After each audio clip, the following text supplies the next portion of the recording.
I think everything is working. Hold on, that music needs to stop though. Okay, hold on, let's see. I think you can start to see everyone. Let me add in part 2 of BladeBound Saga.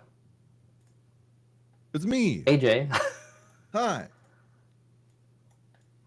See if I have this right. This is the first time we've like live streamed, so yeah. Together. Maybe not the best thing to start off, but we'll see what happens. Hold on, let's see. You know what? You guys are great. Thank you for putting up with all our technical difficulties. I am tiny. Whoa, I'm big now. Okay, we're working through it. The live, did you see that? The live is it switches back and forth between who's talking, who isn't. Oh, there you go. Okay, I think I can pin. I think I can pin. Make it do this. I think we're good. This is like the not fun part of live streaming and everything. Yeah, guys. Is we can get something working, but it's not. I think we got it to work though. It might switch back and forth between when we talk. I don't actually know if that's intended. There's camera's right here, so I'm looking at everybody now, but my PC's over here. I think I can make it work. The gallery view, maybe if you're on. No, there's not a gallery view on this system. Layout. We're just gonna go with it. Anyways, you all are here for our Daggerheart launch party. We're gonna be here for a total of a long time because we have a lot of stuff to do. We're gonna be here basically till 5. We have so much planned. We have a bunch of stuff to unbox because as I've previewed yesterday on the test stream, we have the limited edition. Mm-hmm. AJ has his as well. I got mine. So we're gonna be opening this all both together and just all the chaos. And then I just got this in the mail like a second ago for the core edition. So we're gonna open both. So let me swap over to the unboxing cam because we're fancy like that, yeah. Or I'm fancy like that because I had the time to set it up. I'm just gonna unbox mine by myself then. Yeah. Turn down some mic. Yeah, I can turn my mic down. There might be. Oh, that's right. That little staticky. This should be better. I forgot I switched microphones back and forth because I have my lavalier mic, so it's wireless, and then I have my standard mic that I normally use for other games. So I should be good now on volume. If I'm not great, please let me know. I feel like you went down too much. I went down too much? Hold on. I don't know. You're super quiet. Okay, hold on. Am I just super quiet to you, or am I super quiet to everybody? I don't know. To me, you're super quiet. But let's do a quick shout out to see who's here. Okay, so we got the Pocket Dimension. Don't know which one of the 4. It's likely AK because AK is always on.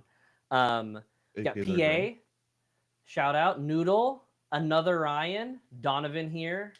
Who else we got? Kai. We got Kai. Yeah. Lorenzi. I saw Lorenzi a little bit ago. Don't know if Lorenzi's still here, but hopefully Lorenzi is. Side note, Kai also offered and sent me a message on Discord when all my stuff said it was gonna be late. Offered to meet me because they live south of me because I'm in Indiana, and they offered to come up to meet me somewhere to open their limited edition on stream, which I was like, you know what, it's fine. I'll just go to a local game store. And somehow, my story is, I woke up yesterday with the limited edition saying it was going to be delivered Friday. So I was coming up with my game plan for going to my local game store. And then I got to work, which is like 45-minute drive because of traffic. and I hit refresh, and it said it was on the way today or yesterday, and then the core edition came in today, or came in today. So, anyways, who else we got? Well, shout out to Kai for being awesome. Schism. Yeah, shout out to Kai for just being great. Yeah. Stuffington Bear. Here. Did we say Snuffington? I don't know if we said him. What's up, Snuffington? All right. So we missed anyone. I'm really sorry. I'm too ADD to keep up with stuff like that, so forgive me.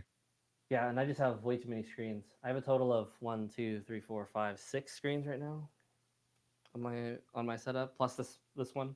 Yeah. I just get to be a little face on the side, dude. We're both little faces on the side. Just as one. That is also fair, yeah. I mean, you guys didn't come to see us. You guys came to see the unboxing of this stuff. Thing. Okay. All right. Do we want to just do the solo unboxing of the regular version first? I will also say it is intentional that it is a little lesser quality here, only because I don't know what stipulations Darrington Press has in terms of sharing the entirety of the book. So the quality is a little less here, kind of on purpose, mostly because if you do want access to the book, they want you to purchase it. Some companies are a little more finicky than others, so that's the only reason why the quality is just a little bit less. But yeah, that being said, I'm going to move this to the side. Yeah. Support your favorite creators like Darrington Press and your local game stores if you can. Yeah. But I think the great thing too is with this, first off, look how thick that book is. Hold on. Let me grab a regular 5th edition book. I don't know, Curse of Strahd sounds good. I'll get the player's handbook. Okay, I'll talk about this. So talk about how thick this is.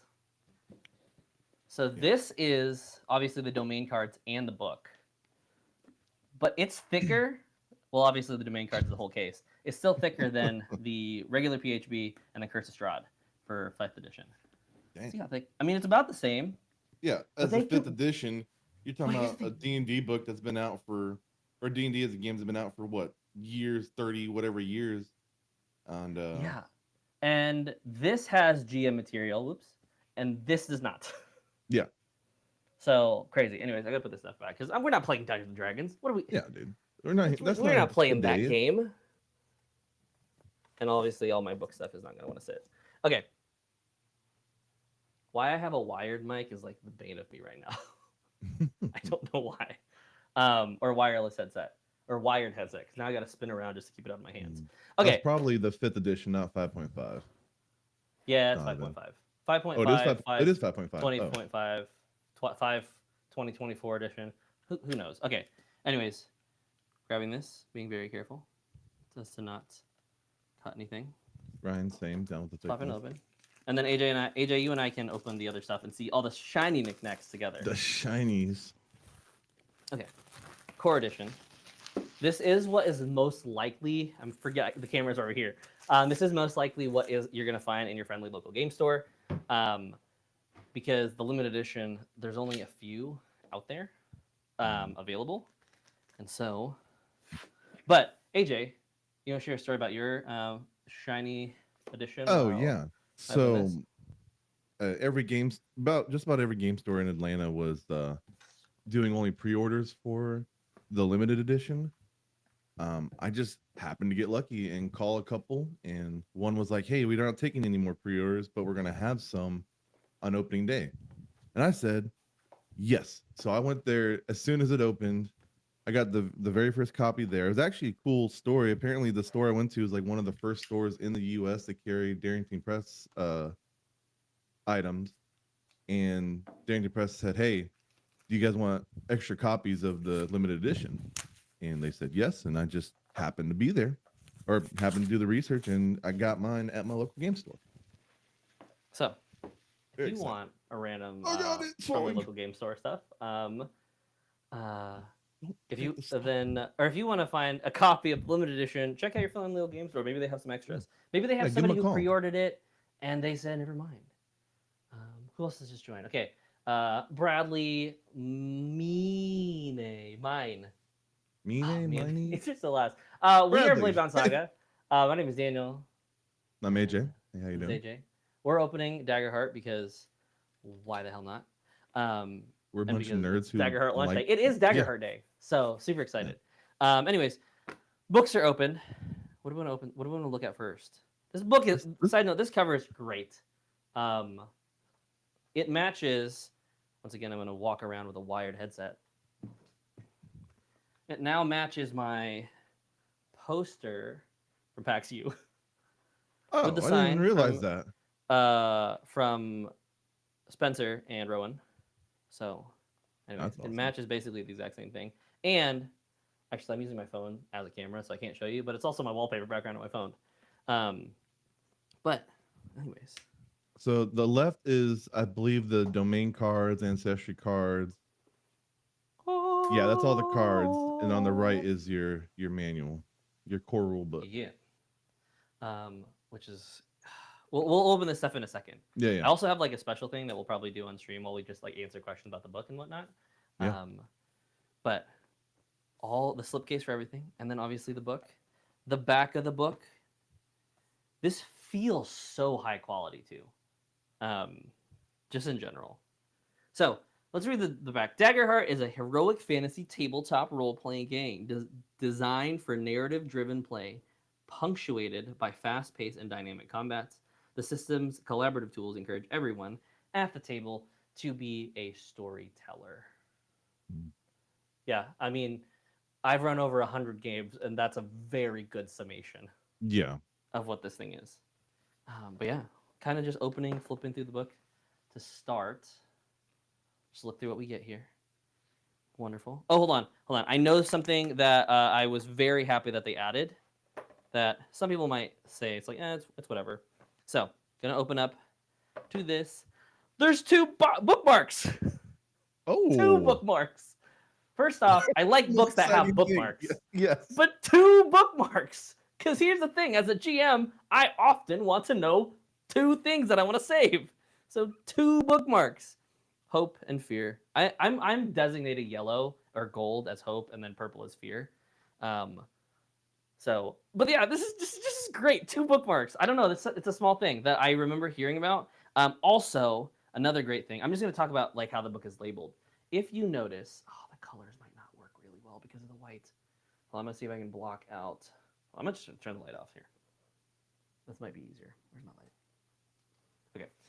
You might notice that there are some colors on the binding. If you watched our Reddit AMA video, which I absolutely recommend because they answered a lot of questions about the book. Well, now we have the book. So you can see there's a couple pieces. Let me see if I can get like something to point this out. Let's use a letter opener. So you can see that there's kind of hinges here with different colors. Those are the natural book tabs for game masters, for players to basically open up. So let's see what is in each of these sections. So it looks like green labels for character options with domain cards, how to create characters, the ribbit, the aforenamed Paddington when he grows up, Paddington. Padman. Padman. I don't remember. It's Padman. I don't know his last name, but yeah, it's Padman. Then here, I believe the red. Let's see. Red is core mechanics, I would guess, or GM stuff. Let's see. Core mechanics, leveling up, weapons, weapon tables, loot. Great, beautiful art. Oh man, I'm so excited for the art in this book, though. Yeah, I feel like I could probably read this book semi. Full page. But it's the art. I'm gonna get stuck on the art for freaking hours. I mean, it's gonna take triple the time to read this book just because of the art. You know, this is probably gonna cure my TikTok brain rot for maybe like a solid month at least, just by taking this to bed instead of my phone. Yeah, 100%. Anyways, let's see. Oh, purple is for GMs. So if you're looking for like the GM section, immediately you can tell by purple. Adversaries. So the monster manual. Oh my gosh, man, that's so nice. Spent so much time here. It's so nice that it's all color coded. They have their own monster manual all in one place. That's so nice. Okay, I'm gonna turn the lights back on just because I believe it's hard for me to see. Correct me if I'm wrong, Daniel. I believe there's a section 2 for creating your own monsters. Ooh, isn't there? Yes, yeah.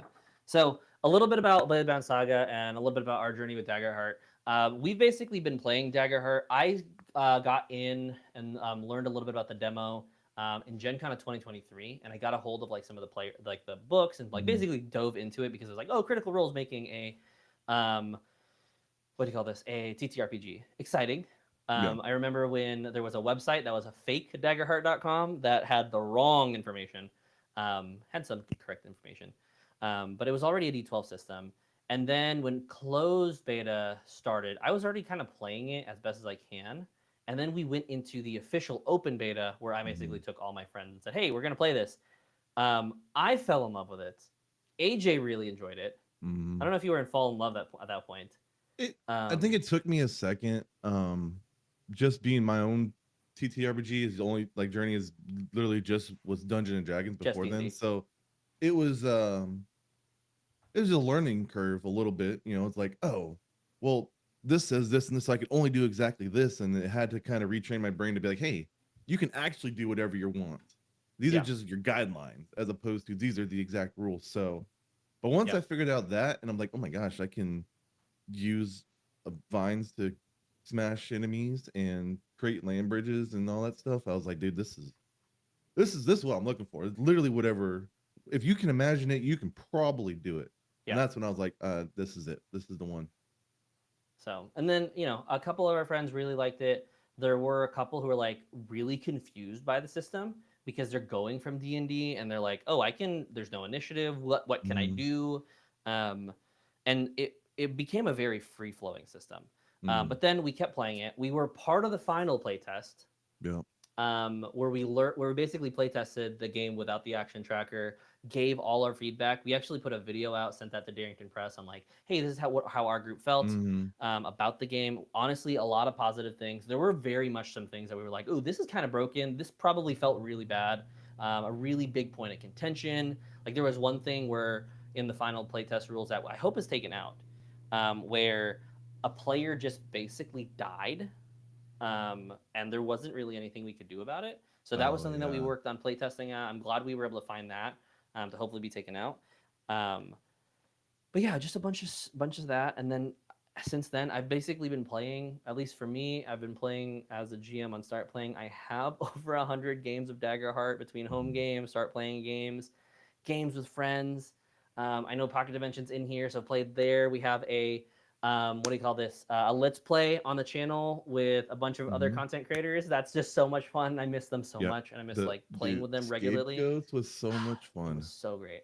And now we're here. And so I've technically gotten a lot of this material early as a Start Playing GM because we were partnered with Darrington Press and Start Playing, and so got to see a lot of this stuff early, which was just fun. Okay. Anyways, adversary section. Let's go to the next part.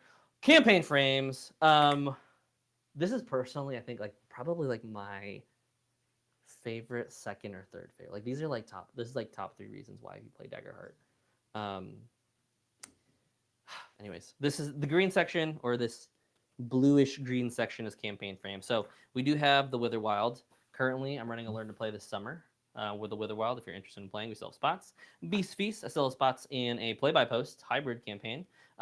I've run now over 20 games of Beast Feast, so I'm excited to kind of like talk about the system. Video is going to be coming out soon, going over like some general rules, suggestions. How should you play Beast Feast? Coming from someone who's played it a bunch. Let's see what's next after Beast Feast. Motherboard. Actually, I think we missed one. Age of Umbra. We did miss another one too, which is another campaign frame. Where's the other one? And 5 Banners Burning was the other one. Where's the art there? There it is. 5 Banners Burning. I have not dove a lot. I about to say that's the one I think I know the least about. Which is the one we also know the most about because we should have figured it out in the beta materials because they released this one, but I have not played this. Shout out to Dodoborn Podcast, who is running a 5 Banners Burning campaign frame as their kind of main frame for their campaign. Dodoborn, also sick. Jason, what's up, man? Thanks for joining. New people. Jason. Faint Divinities, Rachel. Faint Divinities, Rachel's here, yeah. Anyone else? Let's see.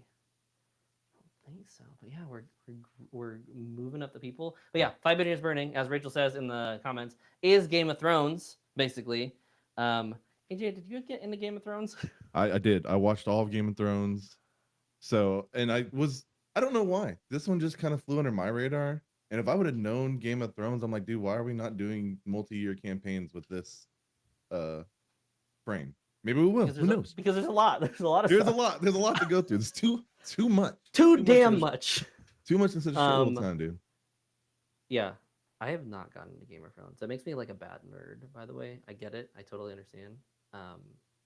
But I did not get into it because I didn't have HBO Max. So in literal, like, I didn't have the streaming platform. Yeah. So I never watched it. I want to, but I also feel super behind, and I know it like ended bad. I don't know anything other than that. So yeah, Feast, love this. By far, my favorite campaign frame thus far. Though it might be dethroned by one of the ones in the back. We got Age of Umbra.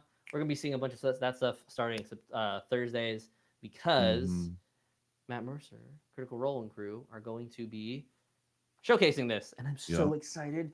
There better be player death. That's all I'm saying. If this is a Dark Souls inspired one, I better see players. They gotta die. Not because I want players to die. I think narratively, death is like a really cool mechanic and a great mechanic, but it's not Dark Souls unless people are dying. Who else we got? Saw a couple more people. Delve with Hope. I think I don't know if I've seen you yet. What's up, buddy? CZ. CZ, yeah. What's going on, guys? I don't know how to say the rest of that. Parasol. I don't know. Parasol. But yeah. Anyways, this is a great campaign frame. Excited to see what the folks at Critical Role come up with it. Motherboard. Motherboard overwhelms me so bad when we looked at it. It could be a lot. It's gonna be a lot of fun. It just. Gosh. This one confused the hell out of me. It's a complexity rating 3, which means it's just probably the more complex ones. But I'm so confused with the way that ciphers are. And I teach code for my day job. There is a section here. The crafting part is actually pretty cool. I'm excited to go through that. And we're going to be diving into this stuff like a lot more in depth later on. Let me switch back to the unboxing. But there's this thing. The subroutine. What's up, buddy? I don't know how to go about this. And I have to learn how to read it first before I can really grasp. Yes, Rachel, so we kind of thought the same thing about it being Horizon Zero Dawn. Which it is. But also goes into I don't even know what I'm looking at on this page. Like the circuitry and all that. It's I still don't know what I'm looking at. I was looking at it from a PDF standpoint, but now I'm looking at it at a book standpoint, and this is not I have to learn a new language, which means your players have to learn a new language, which historically, this is just me as a GM, and AJ, you can speak as a player. Oh, yeah. Players don't tend to get everything you throw at them. Well, I'm dumb, so I'm obviously not gonna pick up everything you throw at me. I don't claim to be a smart person. And AJ, you are a smart person, though. Don't put yourself down. You actually are a very smart person. It's just the glasses. Don't put yourself down. The glasses make me look smart. That's all it is. Okay. Anyways, this is you have to basically learn a whole new language to understand Motherboard. And then the last one, and this is what might dethrone for me, Beast Feast, is Colossus of the Drylands. Apparently complexity rating 4, but I understand Colossus of the Drylands. Yeah. Let me pitch it to you. Colossus of the Drylands is giant ass kaijus fighting in a post-apocalyptic cowboy. Yeah, Western. So you are fighting giant colossus while riding horses or lizards or rhinos alongside you to chase after these giant kaijus that are threatening the drylands. I'm so excited for this frame. This is so me and AJ, this is gonna be our home game's first campaign frame we're going through. So, and which will be showcased on the channel. A little bit of a sneak preview on something that we're going to announce here in a little bit. But anyways, player principles, bunch of kaijus. You can start to see how these kaijus work together. I did have a Colossus of the Drylands campaign game that I was going to be running, but all those slots are filled. I will be running it again, so if you are interested, make sure to jump on the Discord. and that's where those announcements are going to be. But look at what I'm really looking at. This is Poi, the Dusk Sea. So the mechanic for Colossus of the Drylands that's really interesting is there are different body parts that you attack of the big Colossus, and you have to attack at them to take it down and defeat it. It's so.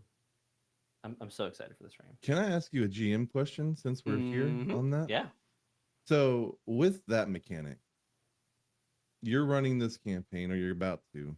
How do you introduce that? Do you just let the players find out themselves? Like, hey, you mean you're this small compared to this Colossus, so you're attacking its foot and its foot's taking damage? Or is that something you would like preface? Like, hey, in this combat, there's going to have these different sections.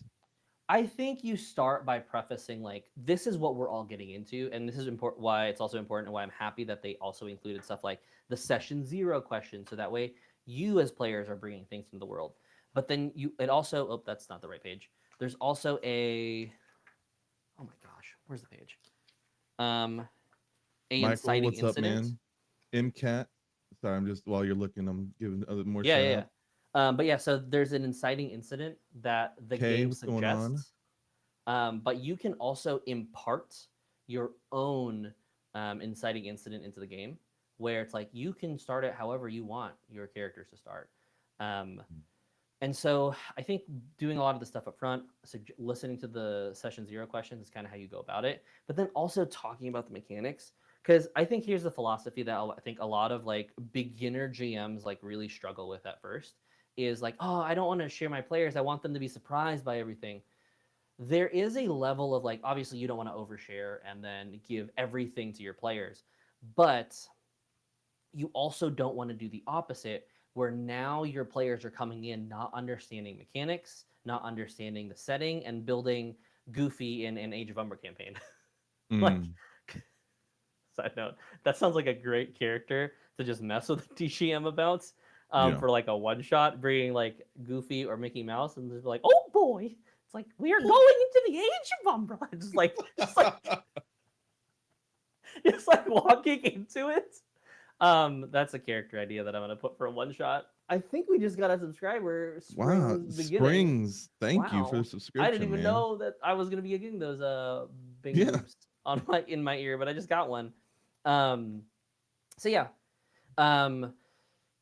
So really, with some of those things, like it's perfectly fine telling your players, hey, these are how the campaign mechanics are. There are going to be guns. I've already told the group that's running that's playing in Colossus of the Drylands. I've already told them like, hey, there are going to be guns in this game. I'm going to be telling them because once again, the stuff literally just went live. I'm going to be telling them about how these Colossus are fought. I'm going to be sharing some of the material because for the one shot, I'm going to take some of the stuff here and homebrew and spackle some stuff together on what I think a Colossus would look like in a homebrew setting. So anyways, and the last part is the appendix, just a bunch of your stuff. So it looks like, oh my gosh, it looks like, where's the page? Appendix. Looks like it has all the domain cards for reference, which I think, oh my gosh, this helps so much. I didn't think about how much this would help because as the GM, if I gave somebody the domain cards and they're holding it in their hand, now I can just look up the rule in the back instead of saying, hey, what does that do? Which helps a lot. Instead of just asking for their sheet or online, asking them to share their sheet. Looks like we got a bunch of... This is odd. That was a little weird, this thing. Like, it makes sense, but why is it in the back of the book? What, the character sheet? Yeah. Oh, in case you want to rip it out. Well, no. I mean, why would you want to rip it out? Because then if it's a book, you rip this side, then the other side, the other corresponding one is. I don't know. Maybe it's like a photocopy. Yeah, probably. Maybe you can photocopy it. That makes sense now.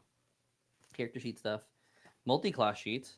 That's new. Ooh. I don't think we had a multi-class sheet in the beta. I might be wrong. No, I don't know. I don't remember it.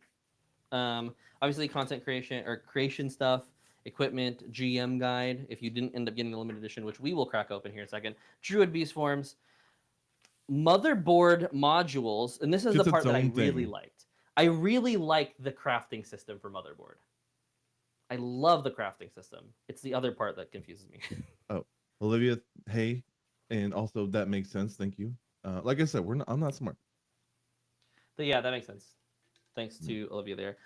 Fresh campaign books or maps books where you can basically kind of create with your players. Hey, where are some spaces on the map? We saw this last year when Critical Role did their menagerie campaign. But then this is what I think is very fun. We have specifically maps for the Witherwild. So if you're running a Witherwild campaign, you can see the map that they have in mind. We then have, go back and forth, Five Banners Burnings map. We then have Beast Feast, which for my players who are on for Beast Feast, feel free to read the book. I have no issue with that. This map is going to look a little different from what I sent you all as players. I should have put my camera here because I keep looking this way. Oh, is that what your monitor is? Yeah, my monitor is here. I should have put my camera here too. It's fine. It's fine. For next time. But Beast Feast, obviously the map that they have is a little different than what I'm personally running because we didn't get this map in the playtest materials. But super excited.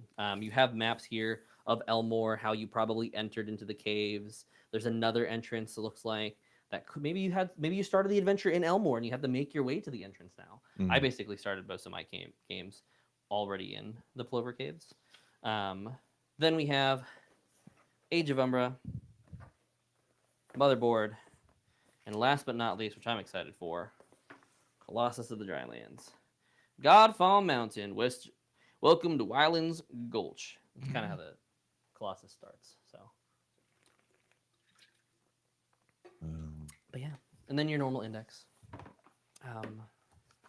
So, all right. Domain cards?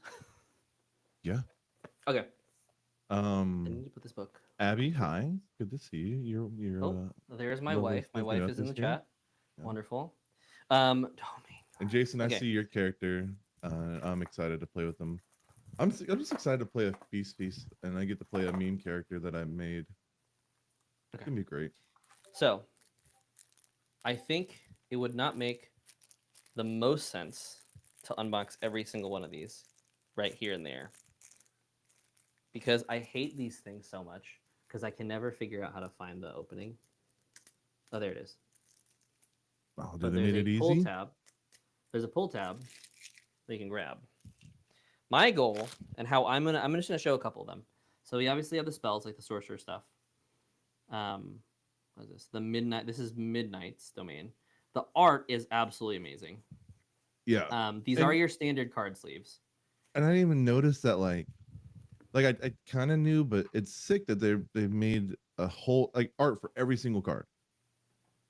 They did not skimp out on art at all. Because I think in the beta, I mean, it was you had your domain and that was it, right? Yeah. And everything was the same. And so every card getting its own art is, man. Shout out to the artists. Here's something that I'm just going to showcase what I'm personally doing. I'm not actually going to be using the slipcase. I have card sleeves, and I think I bought all this stuff for like $15, $20 on Amazon. But I'm going to say we take the Midnight domain cards. I'm going to grab purple as its Midnight domain. Oh, and this is just for ease of keeping. One, I'm going to sleeve them.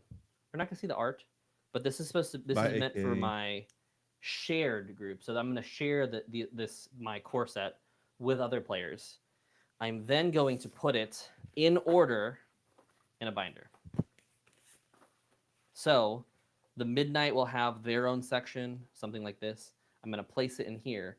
So if someone wants to grab from the Midnight, they can just grab it here. And then at the end of the session, I can slot it back, keep everything organized. That's what I'm personally going to be doing. And maybe I show you how that system works in full later in the stream. Yep. Because I got my card sleeves and box coming in later, so yeah. Otherwise, I normally would just use like clear sleeves. That's just how I plan on doing. Oh, all right. See you, AK or other. But we'll be going for a hot minute. We'll be going for another 4 hours. We'll be here for a while. And then I'll probably be back live, just me by myself, because I'm going to go to a local game store and go to the Daggerheart launch at a Darrington Press, or at a Darrington Press Guild store. So, but This art is so beautiful. AJ, let's look at this together when we open the limited edition. We'll go through this, but basically this is what it looks like. I'm not going to spend too much time because this is basically the same exact thing. Mm-hmm. And we probably should have just like opened this and then opened the limited edition. But now we get to open things together. So yeah. I'll put that away.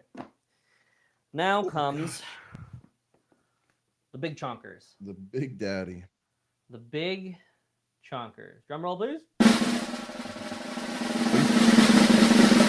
Oh, drum roll. You were so ready for it. I love it. I also have a laugh track. We're not that one. Okay, I believe they do, and we're gonna show that here in just a second. When we open up this, we'll see. And if the limited edition is a little different, I'll go back to the core set because it's literally within hands arm's reach for me. So opening this carefully.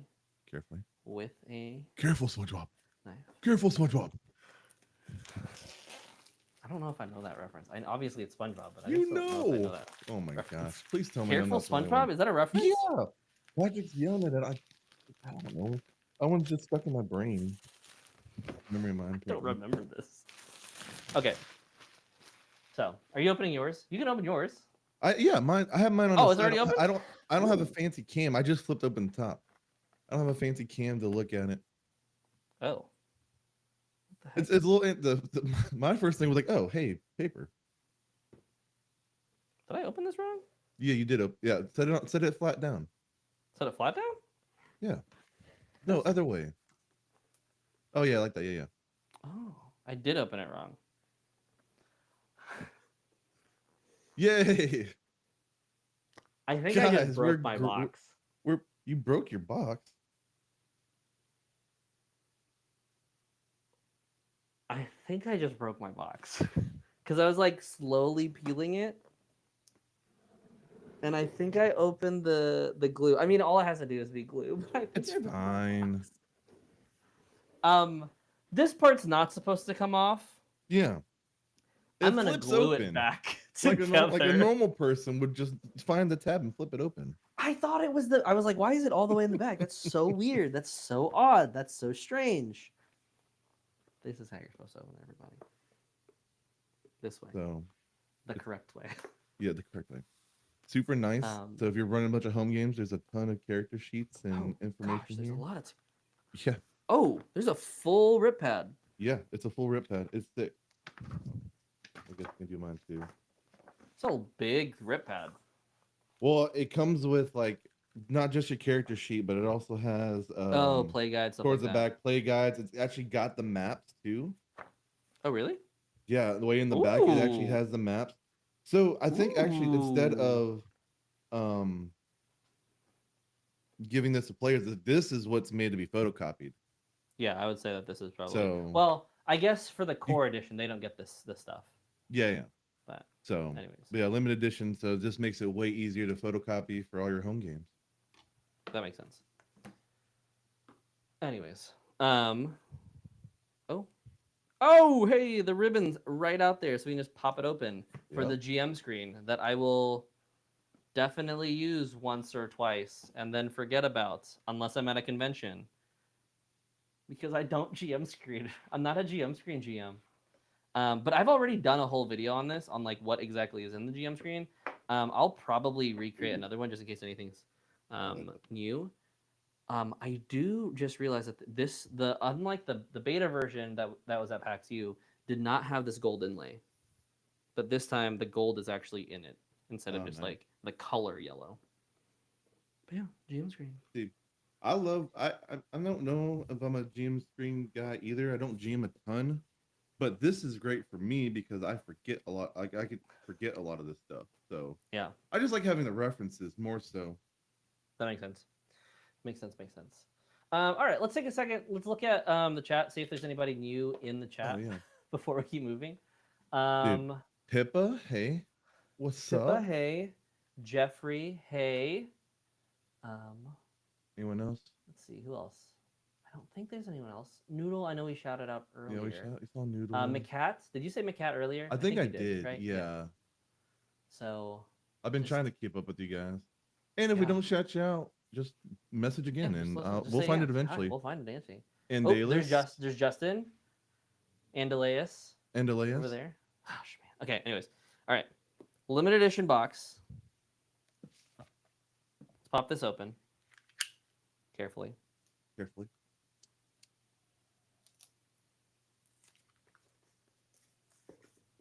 Did I miss? Oh, there it is. Oh my gosh. Why am I like bad at opening things? This is what happened yesterday on the test stream when we were just opening like. There's pressure, dude. You have all the pressure. Everyone's looking at you. No, I'm bad at opening things regardless. This is not a pressure thing. This is every time I have to open anything. Anyways. Is it the same book? I think so, it's right? Inside should all be the same. Yeah, but it's different. Kind of. It's like surprise, the 7th campaign frame. But anyways, the wonderful, beautiful artwork, which basically inlaids the whole entire box. Yeah. Ooh, anything special on the inside? I thought something. Something just come out? No, nothing. But yeah, basically the same. Books too. I had to smell mine. You get to sell books? Smell it. Oh, smell? Get that new book? Smells like a new book. Books. Okay, I have both copies. The special edition does smell different. Does it? It does smell different. Hold on, I'm gonna do it again. Who does it say to the cover art? Here, you do that. Let me look and see if it's okay. It does smell different. Yeah. Oddly enough, the best way I can say is it smells cleaner. Yeah. So the cover art for the standard edition is Matt Wilma. The limited edition cover is Dominic Mayer, I believe. That's how you say it. So. Yeah. But yeah, we just kind of look through this, and I'll definitely like. There'll be a point. Once again, two most favorite things about the book itself: 2 bookmarks. And then the color coding tabs that are built in, so you don't have tabs sticking out. Honestly, I hate tabs that stick out. That's just me personally. I don't like it when tabs stick out. They bent, they fall off, they kind of stick out too much, they don't sit well in a backpack. I hate those. So the fact that there's color coding already built into the book is great. But they are the same exact book in terms of like what's inside. This one does have a little shiny purpley pinky. This one is no shiny. Just a little bit of like a scratch film cover. 100%. Anyways. Yeah. The color coding is by far my favorite. Like aesthetics wise. Also, this can be used as a dice tray. I'm just gonna grab one of my the big chonk critical roll die. It's a dice tray. I rolled a natural 1. No, That's the GM curse right there. That sounds just about right. No, I rolled a natural 1 into the all right, first guys. Well, it's been a great stream. It's been great, everybody. Sorry. I think we have to leave now before anything crazy happens. I mean, you already ripped your box. So, I mean, I guess what else could happen, right? Oh no! Don't say that. Every time we say what else could happen, something is going. Something else is going to happen. Okay. I will just glue my box back together because once again, my box is separated. It should not be separated, but it is. It's an easy glue fix though. This is like a super easy glue fix. But yeah, I went it backward, and the thing is, I didn't pull that hard. Okay. Anyways, all right, moving along. I'm gonna close a little bit of it and pull out the treasure chest below. I'm gonna put my broken box off to the side. Okay. Dude, it's a box. Once again, here's the art. Art box is great. I'm not gonna break this one, promise. Oh, it's a deeper shell. Oh, it comes with dice? You didn't know that? That was like one of the big things. I was just buying the limited edition to be cool. Oh, anyways, yes, the dice is hard to get out. Come on, dice. Open. It's tied. It's tied. My fingers. Mine's tied too. I mean, it makes sense. That way nothing falls out, but still. Now, the limited edition, I don't think I will sleeve. As it is just something that I will collect. Shiny. Okay. Limited edition die. Sharp edge die, which are superior in my opinion. But... Oh, God, I'm never going to be able to find this D12, though. Is it liquid core on the inside? I don't think so. No. No, it is not. No liquid coring. But sharp edge, nevertheless. Beautiful purple with the gold inlay, as is basically the whole entire box. And then here are your hope and fear D12s. Yeah, oh, they also include just a regular D12. Oh, like for a damage die, I guess. Yeah. Yeah. So this is your regular D12. The D12 shape is weird. Like I think it's the alternate D12, and I think honestly they made it the alternate shape because they want you to be able to kind of like reach down and grab it. Yeah, that makes. And you know which one's which. So, let's see if I can get that a little better. I think on the hope and fear, the 12 on the D12 die is the Daggerheart emblem. That's cool. Yeah, I rolled a what's your make a hope roll for me, or just make a duality roll. I rolled a 16 with fear. I also rolled a 16 with fear. Okay. This is how this. This is how this. I got a 12 and a 4. But anyways, that's a dice. I'm just gonna leave it. I don't want to put it back in because it's gonna. I feel like. And then the big pack of tokens. So many tokens. This can be hope. Ooh, or the black ones could be fear. I don't. So here's the thing. I know that a lot of people are like, oh man, you should get an abacus for your fear tracker, which is what Matt Mercer does. Some people are like, oh, you can use like little trinkets and baubles. You can use obviously these tokens that we have. But me personally, I just draw boxes on paper. Hell yeah. Ooh, all the shiny rocks. Yeah, literally, I mean, just a plethora of colors.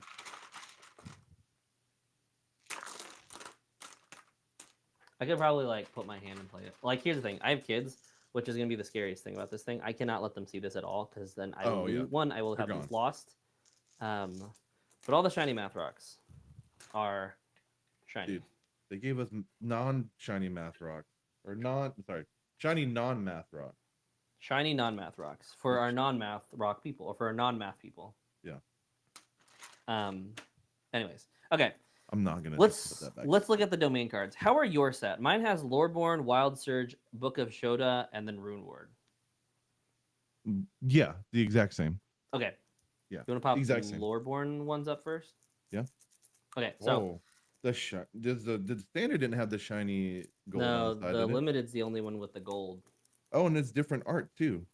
Because look, so on the back art, I know I keep showing the camera like you guys can see me. Art? Yeah, the back art's different. It's the so let me grab the edition. Core edition one. Got the purple and gold interlay with them. Let me grab the standard to compare. No, hey, what's going on? Hello. No, it's the same. It's the same. It's the same. Oh, hold on. Oh, wait a minute. Oh, hold on. Oh, the backs are the domains. So you have the blade domain. You have the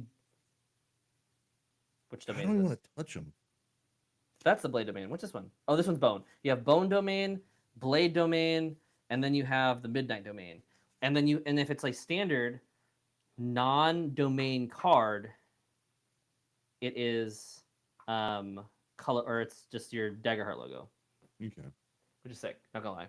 So these communities, what is this? Oh, the syndicate domain. I'm curious.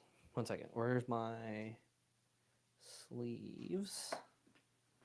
I'm curious to see if this will fit. I have a bunch of sleeves. All the sleeves in the world.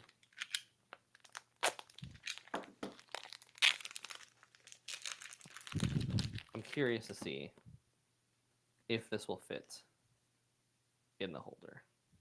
That's tight. What size are the holders? Hold on. The sleeves will fit in the holder. So I can sleeve even my limited edition cards, which I might, which means I need to get another 300 sleeves. And they will fit in the at least limited edition holder. Let's see if they fit in the regular holder. Oh, is this? So it also does depend on your sleeve. So these sleeves that I have are called true fits, which basically will hug the card as much as they can. The true fit will not fit in the standard edition. So true fit does not stand on, or does not fit in the standard, but true fit will fit in the limited. So Bryce, what's up? I also agree with the duality dice thing. It just tripped me out at first. I've never seen the alternate D12 style, but that is really nice. Makes it easy to pick out. I'm a fan of the alternate style. So, yeah. I will say, if you do have questions, we are going to start like opening up some of these packages. I'm not going to sleeve them now. I'm going to sleeve them in a little bit. But if you do have questions about the book, you want to see something, we're definitely going to be like looking, answering questions. We're going to be here for a while. We'll probably play some games of Daggerheart here in a little bit. And maybe towards the end of chat, we'll invite some of you all in chat to join us in a game of Daggerheart. Should we do a little character creation today? That's something that's on the docket. There's a lot of things that we have, and I probably like came up with more things than we have time for. Which just means we have to do a handful of characters to recreate from the beta to now. So if we want to, yeah, I'm totally willing to do stuff like that. Yeah, we definitely will at some point. But I will say there's a little bit of like quality issue with some of these gold cards because of the gold inlay on the edge and how they are placed. I'll just show you here. It's not an end all be all. Wait, unless these are literally just this thick? Oh, these are literally just this thick. They're thick. Yeah, they're super thick. Okay. Yeah, they're super thick cards. They are super thick cards. I thought they were like stuck together. I'm afraid to touch them because they're too pretty. I don't want to get them all grubby. Let me do one thing. I'm gonna zoom in a little bit on this. Yeah. Get a little bit more. Let's see. This is where mind the camera a little bit. There's gonna be a little bit of zooming things. Quality might be a little hard, just so that we can see a little bit of the art here. Zoom in on that box, which I will place. Oh, hold on. I think I just messed this up. I did mess this up. Hold on. I messed something up here. Where'd my face go? Yeah. Oh, where did your face go? It's gone. I will say this. So I know a lot of people are asking questions about the cards and all that. The card sizes are 63.5 millimeters by 88.9 millimeters. I'm trying to look. I saw a post that says to maybe even size up a little bit,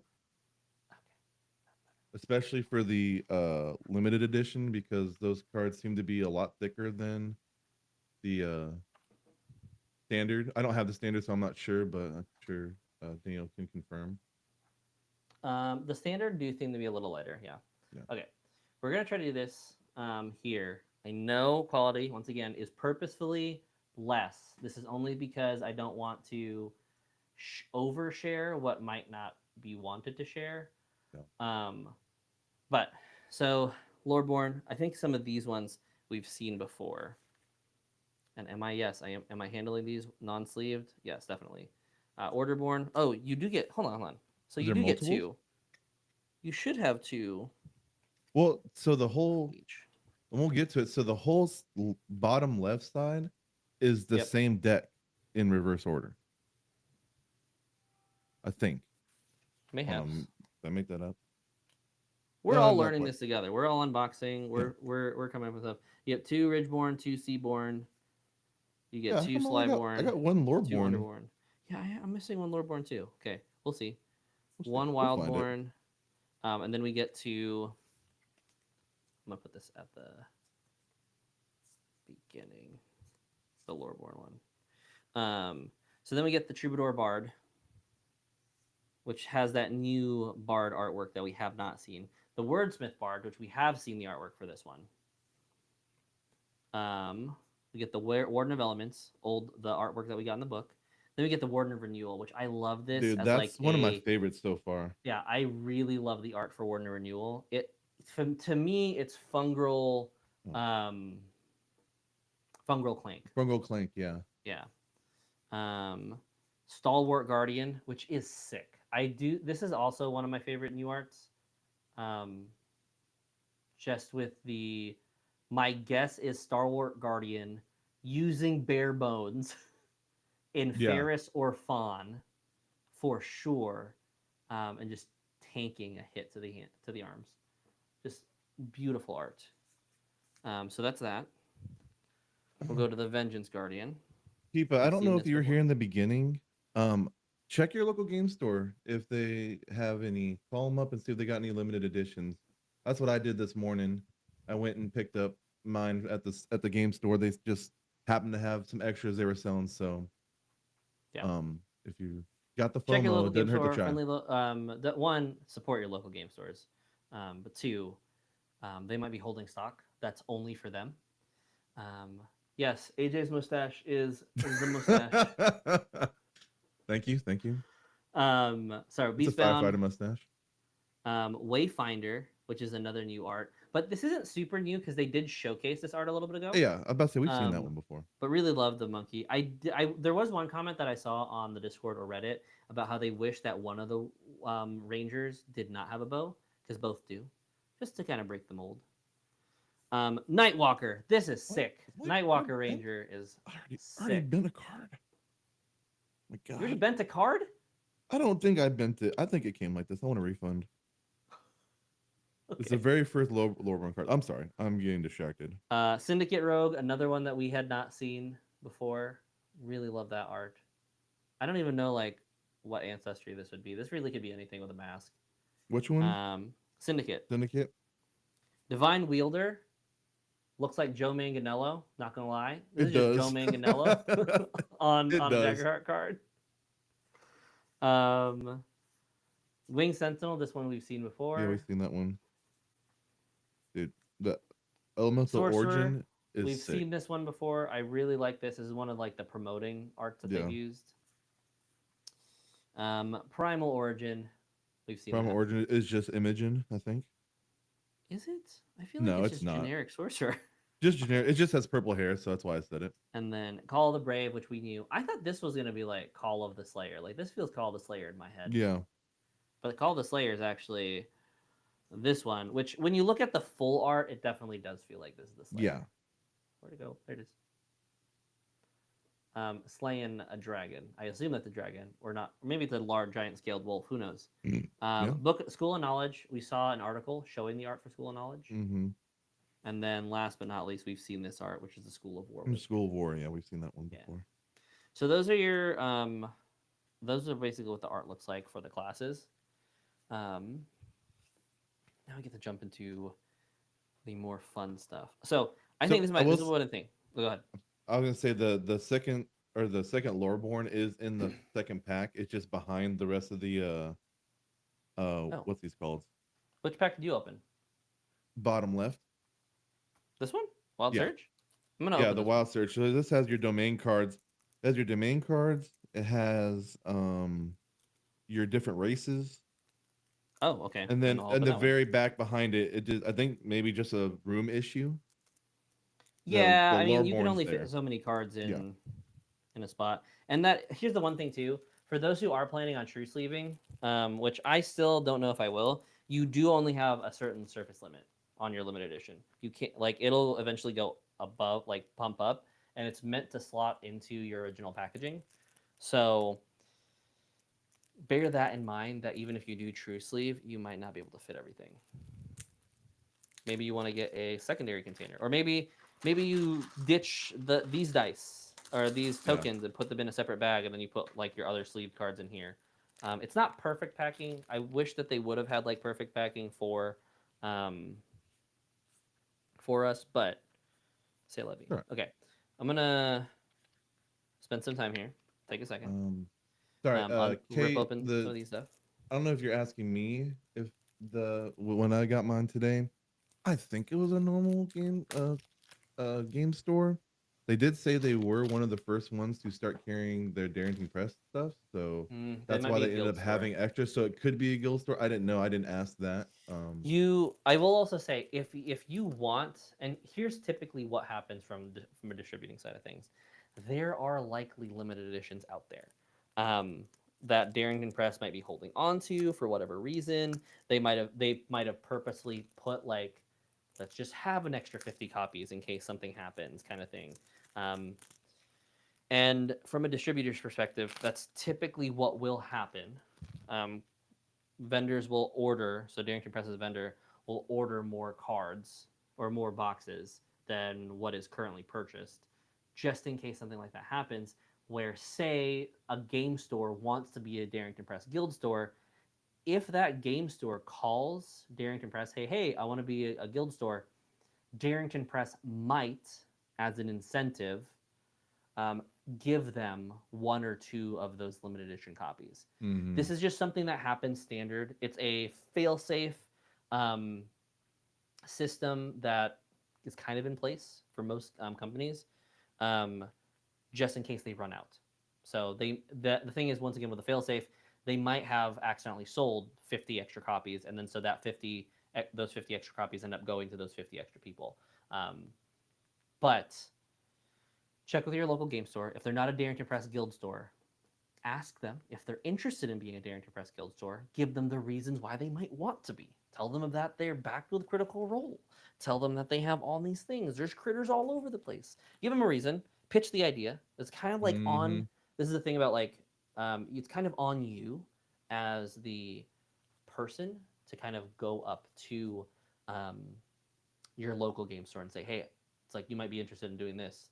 There's a lot of possible money they could make. Because I also know there's another store nearby that I've asked them. It's like, hey, are you interested in being a Guaranteed Best Guild store? And they said no. They're Warhammer, and Magic the Gathering is kind of their big thing. So they was like, yeah, we don't do tabletop RPGs that much. So it's kind of up to the owner still. Sometimes nerds beef too, dude. Nerds beef. Oh, I see. Hold on, I see it, AJ. You got the two highborn and then the loreborn. Yeah, just behind there. I think you could fit that. Yeah, Ooh, I mean, it's like barely. it's probably just it's probably just a plastic packaging thing. Harry, also first, hey Harry, good to see you. Also, it's a great idea. Harry's talking about putting everything relevant for level 1 in a separate box. So, good call. Yeah, so invite your friends over to learn to play the game. You have that box just ready to go. That's a super good idea. Yeah, that's smart. So none of this stuff is new. We'll definitely, like, if you have questions about anything, hey, has this changed? Has this changed? Feel free to ask questions. But I'm just going to kind of go through the art slowly and surely on this because the art is great. So which one are you going through now? Midnight. Okay. So Midnight, Rune Ward. I'm going to see. Yeah, I'll leave it there. So Rune Ward, Unleash Chaos. I'm going to do it like this because I want to keep these in a Wall Walk, Cinder Grasp, Floating Eye, Counterspell. Wait. That looks sick. Counterspell's like really small. Yeah. But there's like one wizard in the center of like this giant, these two blasts that's casting the counterspell. You can kind of see it. It's a little grainy, once again, on purpose, because I don't want to overshare and end up getting like BMC8 or anything. Yeah. Do the PA is asking, do the limited edition and the normal edition, the domains, do both the limited edition and normal edition, the domains in the back? Yes. Yeah, do they have the domains in the back? Yes, they do. Yeah, so this is your grimoire. I know I'm tiny, but then it has the wizard on the back. You go to a blade domain card, and it has the blade on the back. I believe, if that's what you're asking, then yes, they do. Yeah. So yeah, let's look at this. Flight, sprouting wings. I don't think I've ever had anybody who's used flight say they sprout wings. I think they just fly every single time that I've had it. Blink outs, preservation blast, chain lightning, premonition. Ooh, okay. If you look at the premonition card, it's a premonition of someone getting stabbed. Ooh. Rip. Rest in peace. Rift walking, Classic. Telekinesis. Oh, it's a Simia. It's a Simia Oh, with baby Simia. telekinesis. It's a Simia. Arcane Touched, which I really love the touched abilities in general. I believe only the limited edition have the gold on the side. Yeah, limited edition is the only one with gold. Cloaking Blast, Arcane Reflection, Confusing Aura, which we've seen this card in playtest, but not on the card itself. Yeah. Earthquake, simple, but still a strong card. Sensory Protection. Adjust Reality. I did not know that was the Adjust Reality card. I've seen this image all the time. Yeah. And the last one is Falling Sky, which is honestly not gonna lie, a callback to Imogen. Yeah. For those who haven't seen Campaign 3, finale up to the end, that was a spoiler. It's not a big spoiler. Not a big spoiler. So I apologize. So let's do Blade to get back up. Not good enough. Whirlwind we've seen. Soldier's Bond. That's the by far most used Blade card. It's not even close. My game. 3 free every hope. Time. 6. Oh yeah, because you both get it. Yeah. You both get it. Yeah. Such a strong card. Reckless. Oops. It's a little fungal with a Mexican hat. What is it called? Sombreros. Sombrero. That's a fungal with a sombrero. Heck yeah. That's cool. Scramble. Really great card. It's just a giant kind of jumping. Yeah. Got running away from the giant. Versatile Fighter. Deadly Focus. Fortified Armor. What is this? Hold on. I want to see this. Now I need to look in my head. What am I looking at? I don't know what I'm looking at here. Hold on. I'll show you guys in a second, but do you know what are you looking at this? Oh no, I'm about to. Fortified Armor, Blade, level 4. That's a fairy. Is it? Yeah, you can see the antennas. That's a beetle. That's a beetle style fairy. Beetle style fairy. Okay, I can see it now. That's what I'm thinking. It's kind of hard to tell. Not gonna lie. You can kind of see the antennas coming off the. Yeah. Sorry. No, you're good. You're good. Champion's Edge is that's sick. That's sick right there. Ooh. Okay. Question got thrown in there. Everyone, what's the highest level Daggerheart character you've ever seen or played? I have played in a level 1 to 10 campaign. I've also played in a level 5 to actually not played. I've GM'd. I've GM'd for a level 1 to 10. I've also GM'd for a level 5 to 10. I have not personally played a level 10 character. I played a level 10 character? Yeah. You were in the 1 to 10. Yeah, I was. Yeah. I played a 1 to 10. I played a lot of 1 to 5, and not so much 5 to 10. But I have done it. I think the nice thing about Daggerheart at higher levels is the game does not get any more complex, except for a couple extra dice when you're dealing damage. Because of the nature of domain cards and how they vault, you don't have any more than 5 domain cards in your hand at any given time, which is really nice. Okay, it is nice. All you D&D wizards, you have 30 spells to try to cycle through, and you're just like, well, God, now I have analysis paralysis. So and you can use them as many times as you really want. Yeah. So, anyways, Champion's Edge, Vitality, Battle Hardened, Rage Up. This is how you really rage. Level 6. Blade Touch, Glancing Blow, Battle Cry. I really love the art on Battle Cry. Yeah, that's a good one. Atari Leonin kind of style. Frenzy, Gore and Glory, Reaper Strike, and then Battle Monster and Onslaught. Is that another?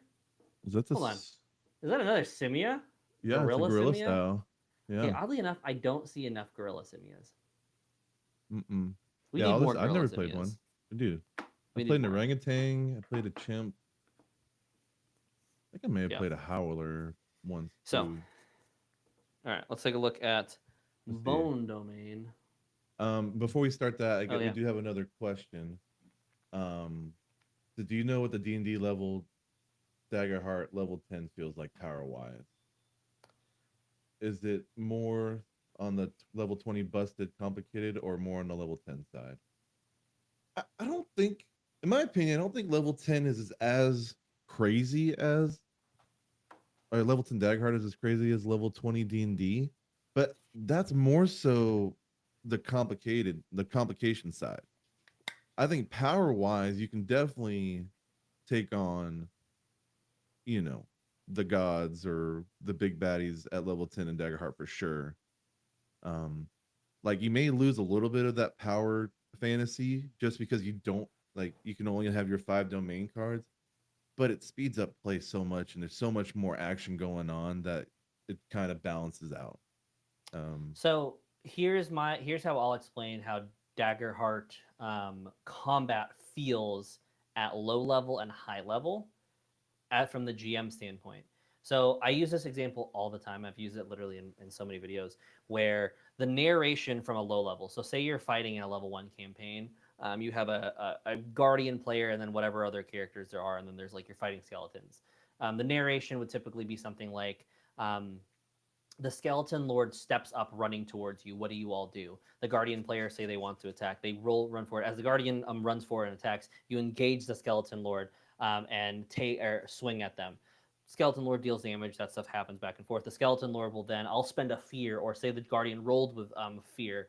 The skeleton lord takes his blade, cuts you. Guardian takes damage, and then it would go with who wishes to aid the guardian who stepped forward.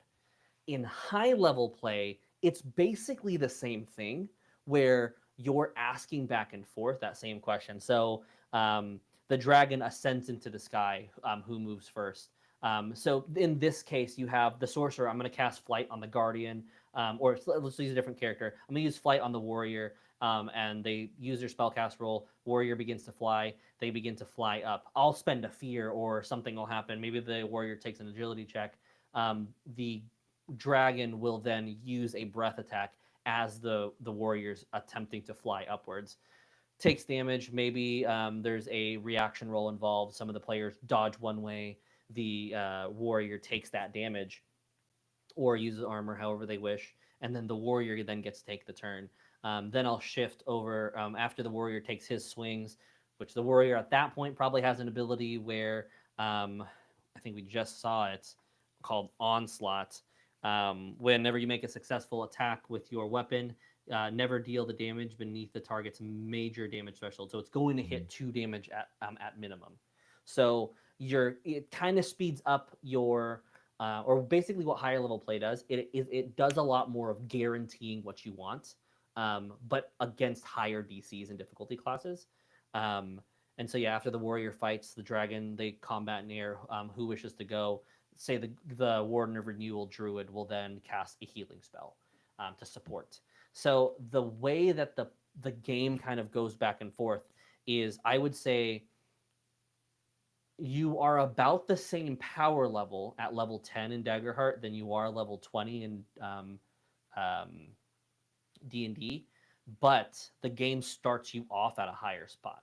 So I would say that a level 1 character in Daggerheart is about the same level as like a level 3, 4, 5. You are not squishy when you play a level 1 character in Daggerheart. You're expected to be a adventurer ready to take on the battle. So of course, one single goblin is not going to be that difficult. That being said, as a GM, you can totally scale things up and down. Maybe goblins are really difficult in your setting. It's totally up to you. But the way that the game flows and plays at higher level versus lower level is about the same. Now, that's obviously going to be like, say you have, or you or many players, for some reason, math is really hard for some reason once you're playing. That still can be something that's difficult and takes time at the table. Math always does. And some indecision can occur. But oftentimes, I always find players, maybe not initially in like the first 2-3 games, but at least like once they get past that third game, everyone's chomping at the bit to go. Everyone's like fully focused on what's happening. So you don't have this like, my phone's I'm using as a camera right now, but you don't have this weird issue where you have your players like scrolling on Facebook, because they might want to go at any time. Yeah, I think we'll probably get into that more a little bit later, talking about that. But yeah, definitely I'm gonna have Daggerheart's way you more entertain her. engaging. I think I hear my fridge door open. So give me 1 second because I can hear the beeping. I'm gonna AJ, you entertain for a moment. Yeah. Okay. Well, instead of doing it later, we'll do it right now.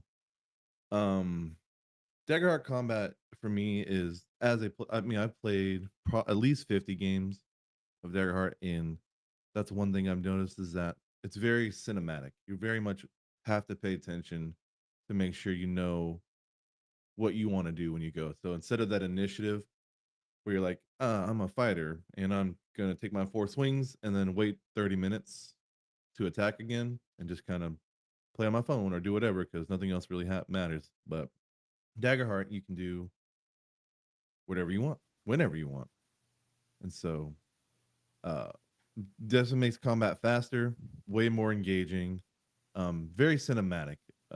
Even like, and I think they intended that way with like when they in the GM side, you'll see spotlighting your adversaries or spotlighting the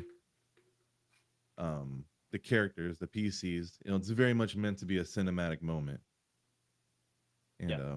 and I think that's probably the biggest or the hardest transition coming from D&D. Yeah, I would say the same thing.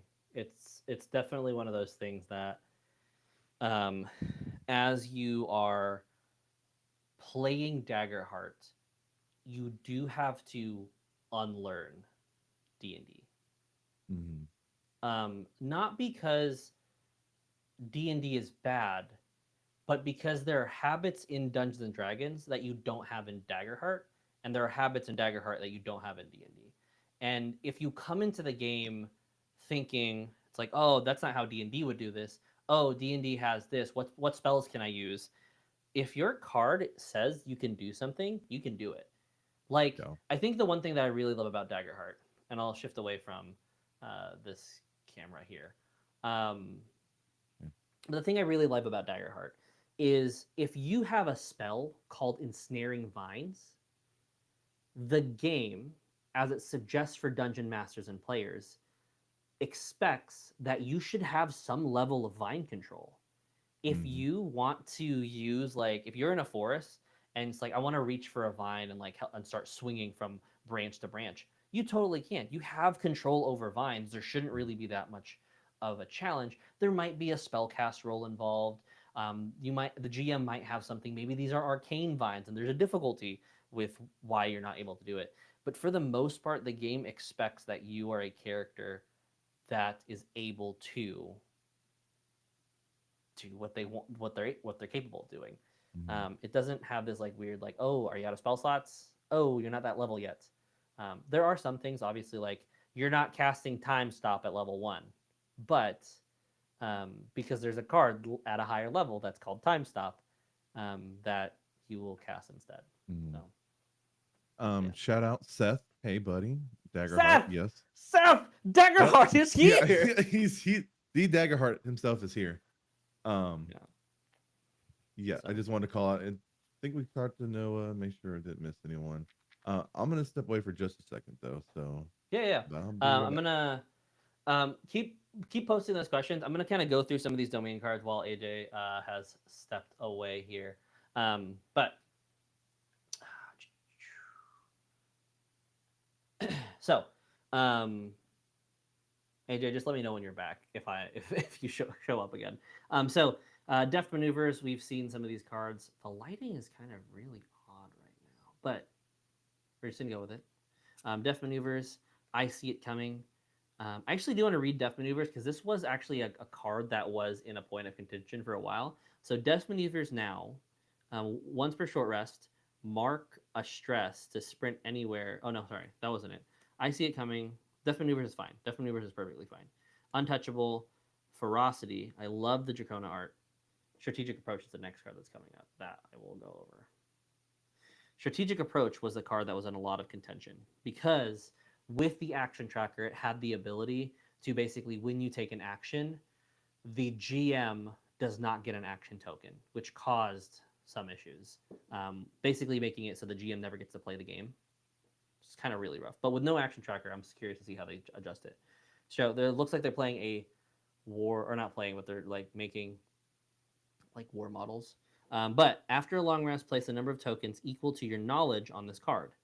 The first time you move within close range of an adversary and make an attack against one of them, you can spend 1 token to choose the following. Make the attack with advantage, clear a stress on an ally within melee range of the adversary, or add a d8 to your damage roll. After a long rest, clear all unspent tokens. So it does look like strategic approach now is more of a card that is there to assist players.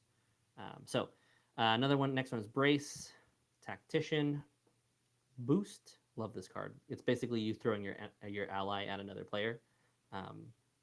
Redirect, Know Thy Enemy, Signature Move, Rapid Riposte. Love the art there. Actually, let's see that one. Love the art for Rapid Riposte. Looks sick.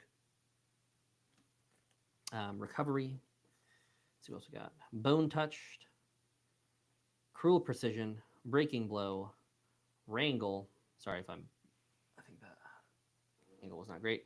On the Brink, Splintering Strike, Death Run. I'm pretty sure that's a goblin. Looks really sick. Swift Step. When an attack made against you fails, clear a stress. You can't clear a stress. If you can't clear a stress, gain a hope. Oh, that's kind of cool. It's just like constantly hope generation.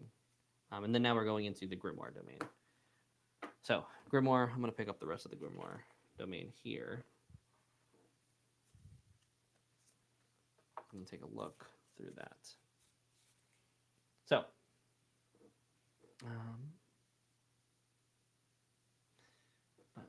when AJ gets back, we'll look at answering some of those questions, but keep dropping them in.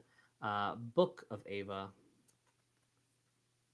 Book of Iliad, Book of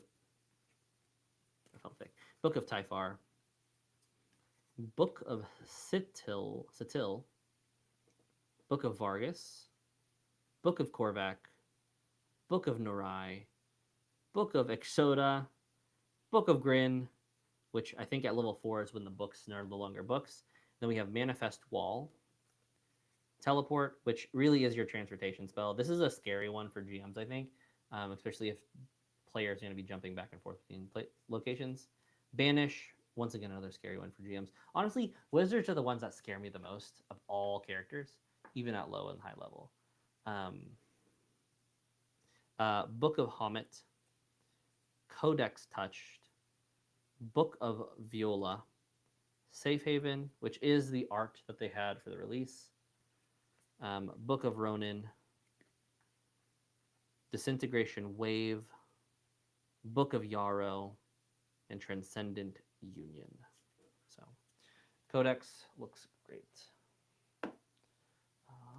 Let's see. All right, I'm gonna take a look at some of these messages here before we jump into the remainder of, because we're about half. I think we've gone through half the domains now at this point. But let's look at some of the comments for what we see here. Let's see.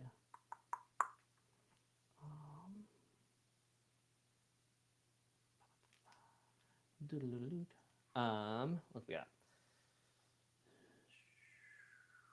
Would you say that spellcasters in Daggerheart are also overpowered, or no? Because melee uses seem to be powerful. I don't think spellcasters are overpowered in Daggerheart. I would say that melee characters are now up to par. The thing I like about Daggerheart, and because I find that some systems, and this is definitely like my style of GMing, and so it meshes well with me and what I like. In Daggerheart, the player is expected to be powerful. That being said, I really do also like systems where the expectation, like Legend of the Mist, where the players are not incredibly powerful. They are rustic. They are more people, everyday people. But in Daggerheart, because there's an expectation for you to be powerful, the melee type and martial type characters like the warrior feel very strong and are able to dish out the high amounts of damage or evasiveness or mastery to their craft like a wizard is able to master the arcane sense of things. So I don't think spellcasters are more or less powerful because the system's still a proficiency-based system. No matter how much damage you are, if you want to do damage, or no matter what level you are, if you want to do more damage, you increase your proficiency. Both ways. And so your damage is basically going to be about the same. What I will say with spellcasters is spellcasters often have a lot more battlefield manipulation, while martial characters are a little bit more single target focused. That's just my observation in the game. So that was from PA. Scrolling down, let's kind of see. Are we allowed to talk about the new rules? Yes, we can obviously talk about the new rules. It's out now. They kind of gave the clear good to go on Darrington Press's website, or on the Discord on the website.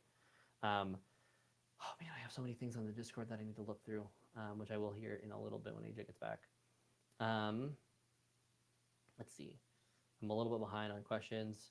You think that there is from Noah, do you think there is a standard class got a significant buff in the module? I don't think anyone got a significant buff. I will say that there are specific cards, because once again, with how Daggerheart works, there's two domains. You have the Blade domain that's shared between the Guardian and the Warrior. So there are some domain cards that got a buff. Like the Bare Bones from Splendor, which is shared between the Guardian and the Seraph, that did get a significant buff because it needed to, because of how armor works now. So yeah. Where am I at? Swift's Step seems kind of weak for a level 10 card. I think it is a weaker card in single adversary attacks, because the single adversary is making all the attacks and typically has a higher roll, so you are likely to get hit. That being said, Bone Domain is the domain that you use to get an incredibly high evasion. When you look at how Daggerheart is currently set up with the tier system, the solo adversaries will have a little bit of a higher chance to hit, but because you are playing Bone Domain, and likely having a much higher evasion as a ranger or a rogue, you're a lot likely to get hit very often, and especially with something like Scramble, you can basically generate the hope for free. I don't think it's that weak, because hope generation, I think, is the strongest thing that you as players can do. I think before it used to be the strongest thing that a player can do is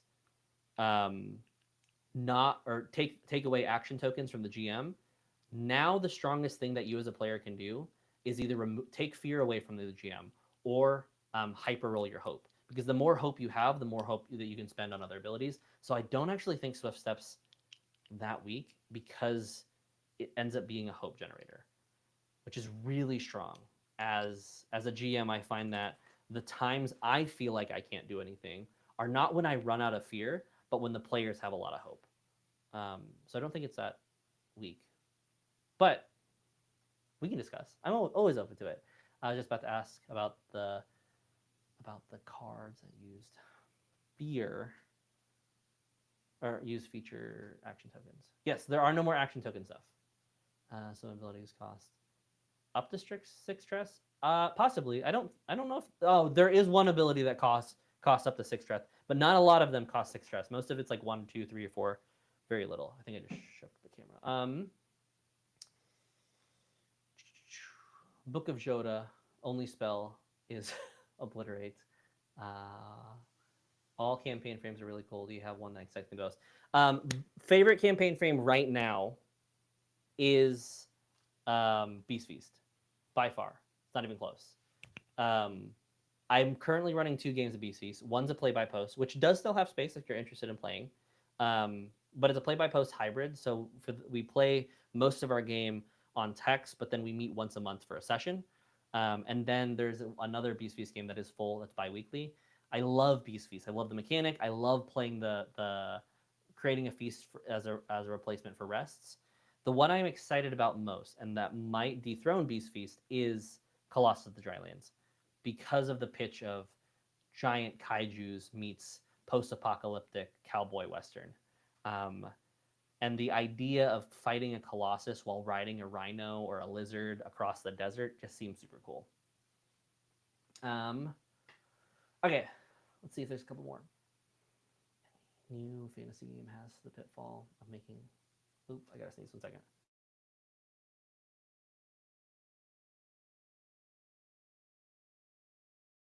I didn't sneeze. It's probably gonna come back later.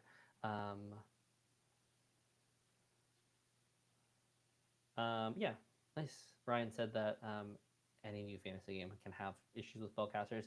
I think that there can be, obviously. Any player who's trying to min-max a narrative system can sometimes struggle with the narrative aspect, because it's like, we aren't trying to win. I think one thing about Daggerheart that I think will probably have some struggles with some players is you're not trying to win the game. And that D&D is not this way either, but it can be. You are trying to play and create a story with your players. It's a narrative first game, so trying to find those moments of narrative fulfillment, I think, are great. Like, I think there are times where if someone enters into a death move, they should totally risk it all. I think narratively it's so great. But then there are other times where it's like, I don't think you should die here. I think you should live on and like deal with the struggles.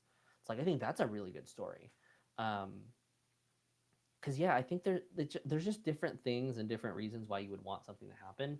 And so trying to do the most overpowered thing every time from a narrative standpoint can sometimes not work. That being said, storytelling is nuance. It's not a one-stop shop, one shoe fits all. I think there might be any last questions. Anyone? Let's see. Oh, bare bones is valor. Noted. That's right. It is valor. Thank you.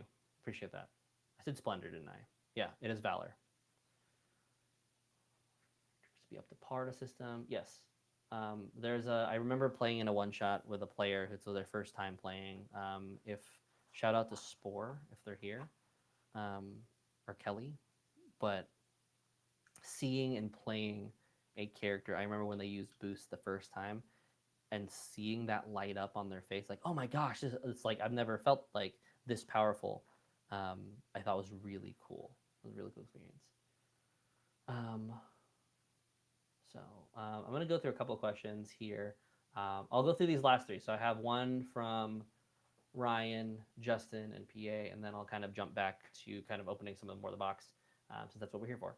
AJ's back.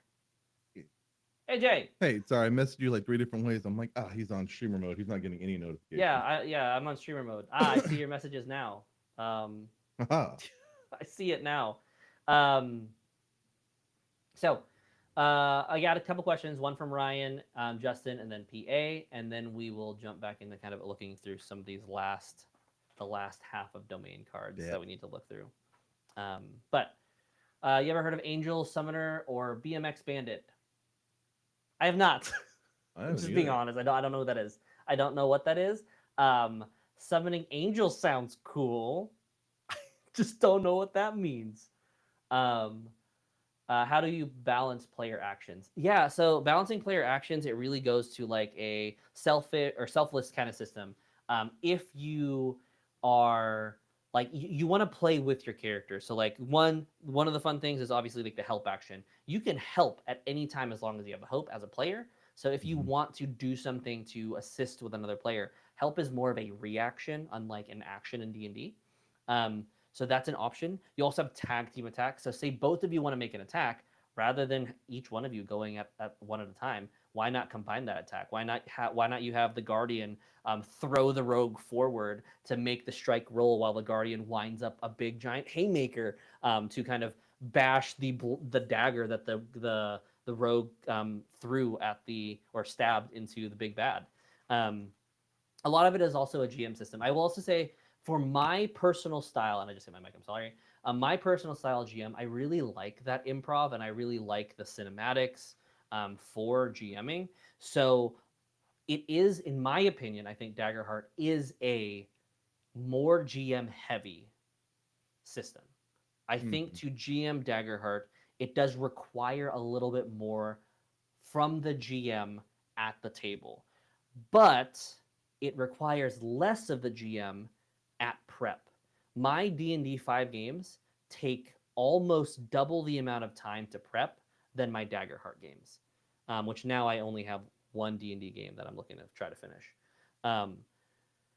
But at the table, I am requested a lot more, but for my normal skill set, because I did do improv in college and have always kind of been a on the fly kind of person, or kind of more of an adaptable person, it fits really well for me. So in terms of like balancing player actions, the GM is really kind of there to kind of move the spotlight. In the example that I've shared a little bit earlier, it's like you pinpoint the attack of the Skeleton Lord and the Guardian swinging blows back and forth. So while they're swinging blows, I'll then after the Skeleton Lord attacks the Guardian, I'll then shift. All right, who comes or who seeing the two of them shifting back or flows or blows back and forth. You also see a horde of skeletons on their way walking towards you. Who wishes to address that? And so you as the GM are kind of like, what? Here's something that's going on. How do you address it? And if there isn't, if like say a wizard fireballs the group of hordes or the squad of skeletons, the bard standing there's like, how do you support in this battle? And I kind of take that moment as like, I haven't seen you gone in a while. So say there's a more quiet player. It's like I haven't seen you gone in the wild. What have you been doing this whole time? Because the thing is, when you're running the game, everything is under the impression that everything's happening simultaneously or at the same time. Like the bard is not waiting 6 seconds to cast his spell. The bard has already been prepping their spell to buff the guardian, or the bard has been prepping the song to rally their allies. So it's under this impression that you are pointing the camera on what things have been happening at the same time. It's kind of like a Marvel movie where think about like if you've seen Endgame, you have the battle between the Avengers and Thanos and it splits between multiple places. That all isn't happening sequentially. That's just different areas of the battlefield that it's showcasing at the time. So in terms of like managing your players and kind of moving the spotlight, you have to kind of think like, where's the action? Where do we want to show the action currently? And the nice thing is your players are also helping. So say the player really has this thought, it's like, I see a key moment and the GM says, who wishes to, or it's like, say I go over to the bard and ask like, how do you wish to help? The rogue can say, hey, actually, can I take a moment here to jump in and make an attack on the skeleton lord so that way I get advantage? And it's like, yeah, sure, let's go. You jump in, and then as soon as that happens, then spin back over to the bard. Then maybe the bard has more options available to them. So that's how I describe it. AJ, how do you feel about that as a player? I'm not gonna lie to you. I was looking up something. What's the TLDR? I'm very sorry. Just say I agree. I agree. Yeah, great, awesome. Now we can jump back into the cards. Last question, I think. What the scar that you can take? Do you know what those are for? That's what I was looking up. If you choose one, of course, physical, mental. What does that mean mechanics wise? Whenever you take a scar, that means you mark off a hope, permanently. Yeah. So that means you normally start with 6. If you take a scar, you now have 5. There are ways that you can work with your GM to kind of think about a countdown or a story way for you to gain back and heal from that scar. But mechanically, if you choose to take a scar in your death moves, you just lose a hope permanently until a situation arises. Yeah. And then the way I know it says physical, mental, whatever, that's up to you as a player and working with your GM.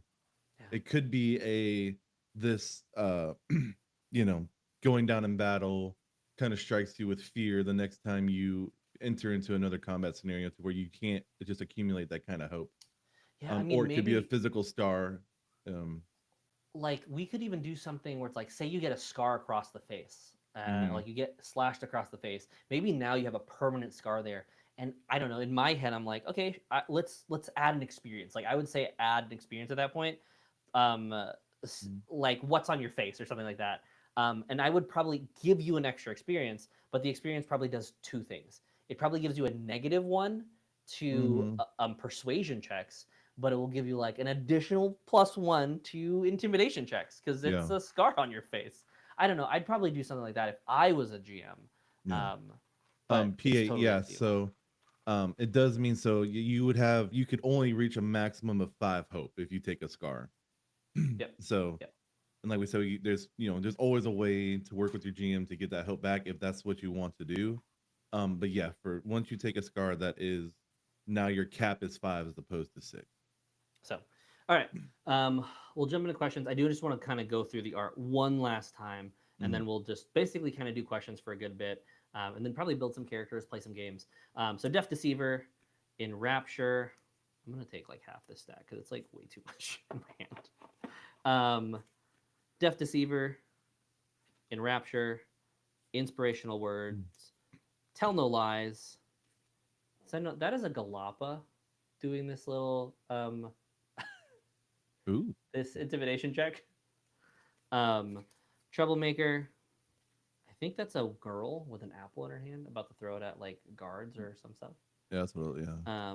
Hypnotic Shimmer, Invisibility, Soothing Speech, Through Your Eyes, Thought Delver, Words of Discord, Never Upstaged. I had that used on me a handful of times. Share the Burden, Endless Charisma, Grace Touched, which is the what is everyone calling this? The Inferis Baddie is what everyone I think has been calling this. Dude, Mommy and Ferris, dude, hello. Mommy and Ferris. Rachel would really love that. Well, Rachel, Cora's the OG Mommy and Ferris. Let's be honest here, guys. Cora is the OG Mommy and Ferris. Mass Enrapture, Copycat, Master of Craft. Side note: this spell was used so well. A warrior used a like deadly like master strike. I can't remember what the name of the ability was on a dragon, and then the rogue used Copycat to basically mimic the same strike. And I think it dealt like a total of like 8 damage total because it was a copied attack. It was so sick. Anyways, Master of Craft, Encore, or maybe it was Encore and Notorious. What is this? What is this card? Hold on. I think these are pirates. I think these are pirates on Notorious. Kind of looks like pirates. All right, that is the Grace domain. Next one is the Midnight. Oh, I think this one. I said Midnight earlier. One of them was Codex, not or Arcana domain. Yeah. Anyways, Pick and Pull, Rain of Blades, Uncanny Disguise, Midnight Spirit, Shadowbind, Chokehold, Veil of Night. I really like this. That art looks sick. Like the Shadow Knight. That's mimicking the fairy.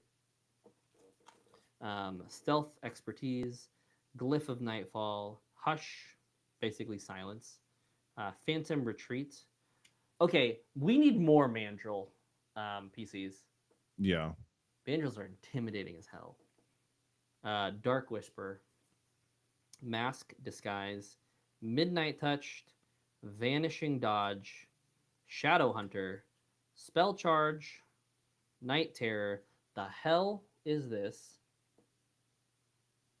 I mean, it's a Night Terror, but Twilight Toll, Eclipse. This art looks sick. Actually, both these arts look sick for Spectre and Eclipse. Oops, I'm going backwards. There we go. Both those arts are sick for level 10s. All right, let's go to Sage domain. And then we just got 2 more domains after that. And then we're done with the cards. But Gifted Tracker, this stuff has been the bane of me and all the rangers that are in my games. Nature's Tongue, Vicious Entangle, Conjure Swarm, Natural Familiar, Corrosive Projectile, Towering Stalk. This is so AJ. Do you want to explain the use of Towering Stalk that has just been absolutely amazing and when you played a ranger? Oh yeah. So like I mean, this is what my first or second ranger. I mean, barely into the game. Yeah. But this is a card that made me realize, hey, I can literally do whatever I want. I think in the same game, I used Towering Stalk to make a land bridge, build a sniper's nest of sorts, and then used it to smash a big baddie from the ground into the ceiling that was in this ruin that we were in. It's pretty good. It was good. Good.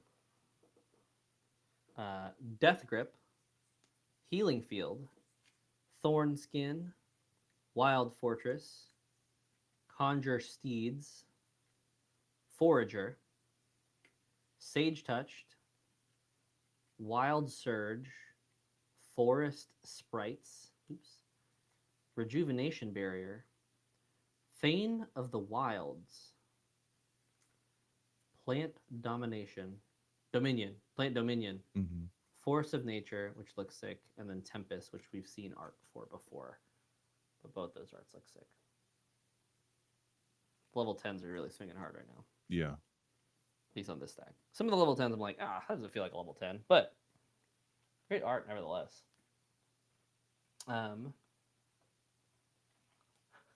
You thought I wasn't listening, but surprise from Rachel? Yeah, I saw that. Wonderful. Yeah, I mean, would you agree, Rachel? I mean, come on. I mean, Rachel, was that not? Cora was her. Yeah, Cora was her. If not, at least a distant relative. We don't know a lot about Cora's relatives. We just know that you don't mess with Cora's relatives. Yeah. For those who don't know what we're referring to the Let's Play on our channel for Scapegoats Plunder, and some of the other content creators that were on that show. Yeah. Shameless plug. Check it out if you haven't. Shameless plug. It's our channel. I can plug whatever I want. That's also fair. Yeah. Sponsored by us. Yeah. I guess.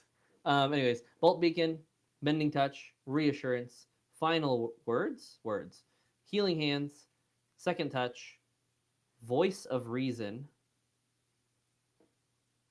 It's a cool card. Just look at it. Like,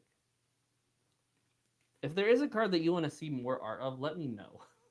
Because I am just going through these. Divination, Life Ward, Shape Material, Schmite. That's a 6 Smite card. I don't know how I almost passed that. Dude, straight through that phone, bro. That is sick. Restoration, Zone of Protection, Healing Strike, Splendor Touched, Shield Aura, Stunning Sunlight, Overwhelming Aura, Salvation Beam, Invigoration, and Resurrection. Resurrection at level 10. But the game does talk about other possible ways to do Resurrection outside of what is already listed. So, all right, last domain. Valor. Bare Bones, which is redone and redone well. Basically, it's a tier system for how your thresholds are set up. Forceful Push, I Am Your Shield, very popular card. Really, really strong card. Honestly, this is what makes Guardians and Seraphs when it comes to like the protective nature. Body Basher, Bold Presence, Critical Inspiration, Lean on Me, Goad Them On, Support Tank, a little too high, Armorer, Rousing Strike, Inevitable, Rise Up, Shrug It Off, Valor Touch, basically a bunch of armor, Full Surge, Ground and Pound, Hold the Line, Lead by Example, Unbreakable, and Unyielding Armor, which is actually really sick for artwork. That's sick. It's really good. Anyways, all right, so that is the domains. I don't know how I'm going to organize all this. There's a lot. And I don't know. We'll see how I end up putting this back in my box. But other than that, that right now is everything that we can unbox. Yeah. The unboxing portion is basically done. Yeah. Did you find any questions in there? I wasn't looking. Yeah. Another Ryan says, honestly, I like the Resurrection is considered super high level ability in this game. Always felt how weird it was early access. You got to that in D&D. And I 100% agree. It makes your combats different because I feel like in D&D, at least for me, I feel like I could always kind of bull rush through a combat if I need to. And you don't, then you know what? Is it level 6, level 5? Your cleric gets revivify, so you're like, oh well, I can just go in and die and get revivified, no big deal. Yep. But in Daggerheart, it seems like combat seems a little more. I mean, I'm hesitant to say realistic because it's a fantasy game, but like there's a sense of danger there. So yeah, I do agree that it's it being a super high level, and it talks about it in the book where the GM can kind of come up with a different series of things that that could be also used to resurrect. But, okay. Also, yes, I'm in your shield needed the nerf from. Wait, it got nerfed? A long time ago. Oh, what was the nerf? Wait, what was the nerf? It was. Hold on, let me look at it. I gotta find Lorenzi, I have not seen the spear. I know you asked earlier, so I want to address that. I will watch that in a second, and figure out what you're talking about. What is this? Gosh, I know you told us how to say your name. Rachel? No, Rowan? Rachel's name. No, the CZ spear or Pearsall. I don't know. See, I told you, not smart. Do you remember what that nerf was? Is that what you're saying? The nerf? Was that the card that was nerfed by Guardian? I'm not sure. I don't remember there being a necessary nerf. Oh. That's right. Yeah, so it used to just reduce the damage via the flat number. And now I think it's just, you just take the full damage. And then you can use your armor slots. Which one are we talking about again? I'm your shield. Oh, okay. And I think every Guardian and or Seraph I've ever seen played has used that card. I think that's basically a must if you play the class. Yeah. Especially if you're trying to play that protector actual tank. You know, I think that's literally what that's made for. Dude. So pure sauce. See, I did get it right. See, I can try. Hold on, I'm gonna look up. So the spear is the worst weapon in the game. I'm gonna look up these weapons real quick since I got my handy dandy book and I can look that up. Okay, yeah, we'll do that. Let's do it. I have so much stuff. I don't even know what to do with both these copies now. Yeah. I just got to remember which color is for what now. That's the real. Spear should be in the first in the red and orange section. Spear, just regular spear. Red. Spear gets cumbersome, -1 finesse. Very close. 1d10 plus 2. What page number are you on? 150. 150?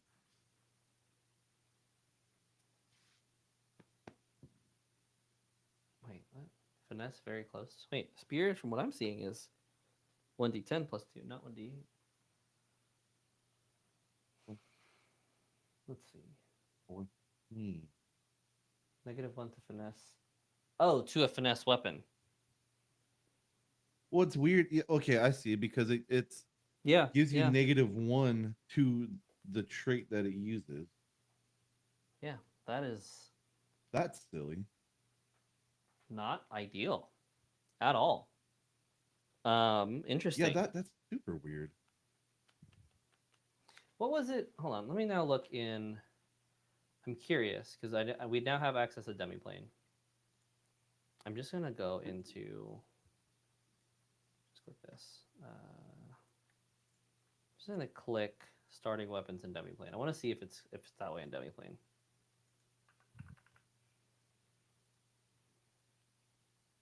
Yeah, it's the same thing in Demiplane, so it's exactly the same thing. Cumbersome used to be -1 evasion. Did it? You might be right. I some of the changes, like we're just now all learning. Well, yeah, because like if you look at the Warhammer, it's the tag is heavy now, and heavy is -1 to evasion.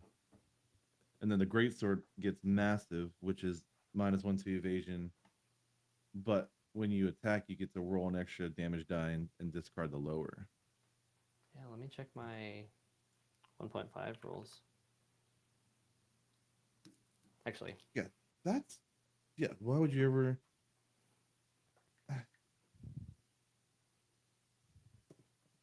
I have the 1.5 rules on my iPad, I'm pretty sure. That seems weird.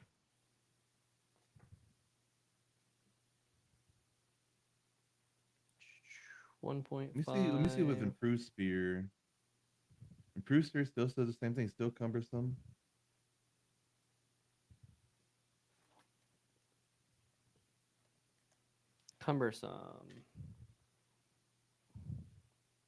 Advanced spear, still same thing. Yeah, cumbersome used to be -1 to evasion. Now it's -1 to finesse. No, I don't think it's a copy and paste error. I think this is actually how it's supposed to be. Yeah, because every cumbersome. Every cumbersome is. I mean, if there might be a copy and paste error on, because spear did not used to have cumbersome. Huh. Weird. What damage did it do? Spear used to do 1d8 + 2. So they bumped its damage. So they bumped the damage. But they included cumbersome now on it, which is interesting. That is interesting. That feels very bad.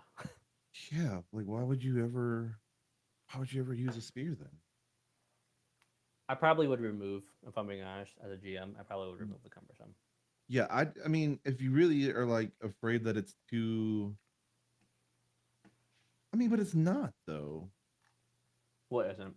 Well, because I was like, if you're afraid it's too powerful for a D10, but there's the quarterstaff that's a D10 physical damage with no feature, like no negative or positive to it. It's just instinct based.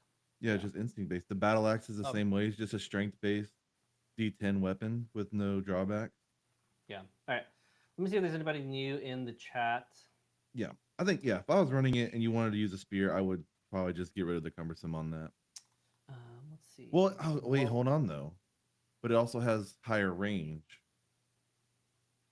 It does, but it's always been very close. I'm looking at my 1.5 doc right now. It's been very close. But I wonder if that's where the drawback comes because it's very close. Maybe. I guess they wanted to make it more on par with Halberd. Yeah. But I mean, it just feels odd. Okay, let's shout out a couple of people here. Ikrike Gaming. I'm gonna butcher these names so bad, and I apologize. Yeah. Ikrike?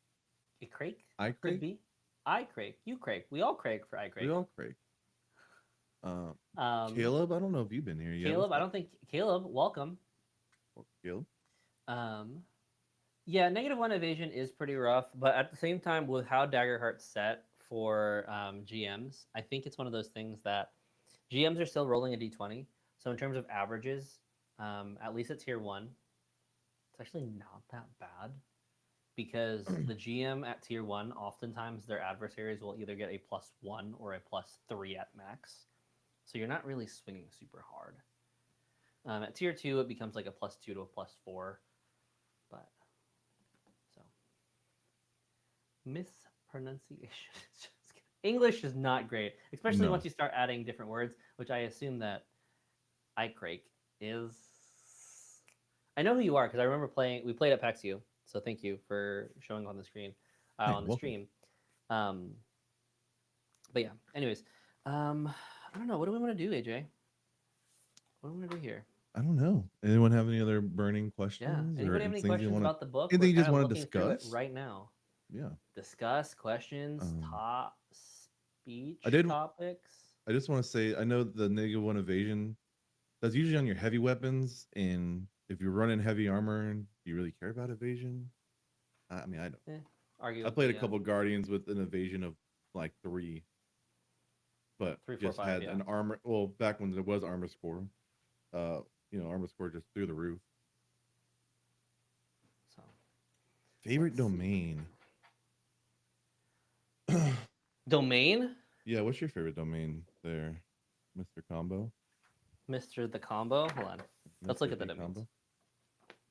Since we're here. Look at all those classes all in one spot.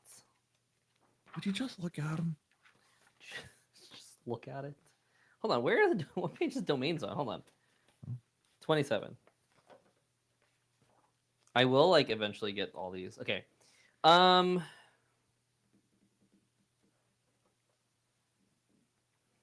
I really like Valor, but I also really like Codex's flexibility. Um, yeah, I don't know. I really like Codex's flexibility. Yeah. This has a lot of really good spells. Valor is really good. Bone used to be my favorite because I think that used to be the most broken, honestly. Really? Oh yeah, with strategic With approach and yeah. all that stuff. Yeah, yeah. So I still do like Bone. Gosh, I don't know. They all have they're a lot of they're all different. They all do different things, so I feel like it's kind of hard to kind of I like how choose. the domain system is currently set, where you do have 2 domains per Mm-hmm. class. It makes it for a lot of variety, and then in the future we do have a lot of flexibility with possible subclasses. Yeah. I personally hope that, and this is my way that I would like to see homebrew done. Now, I've already seen homebrew, and honestly, the Reddit's homebrew has been a mess since day one because one, they allowed the homebrew when it's been against Darien Compress's policies, at least in terms of publicly posting. But now it's available. Now you're allowed the homebrew, which is great. But I think the one thing that I would like to see in terms of how domains are homebrewed is, and this is how I'm going to be homebrewing some things, which I'll shout out to some stuff going live here in a second. I'm going to be homebrewing how I have currently set to homebrew is a Blade Singer class. But when you take the Blade Singer Foundation as a subclass, as a warrior, you can replace one of your domains with Codex.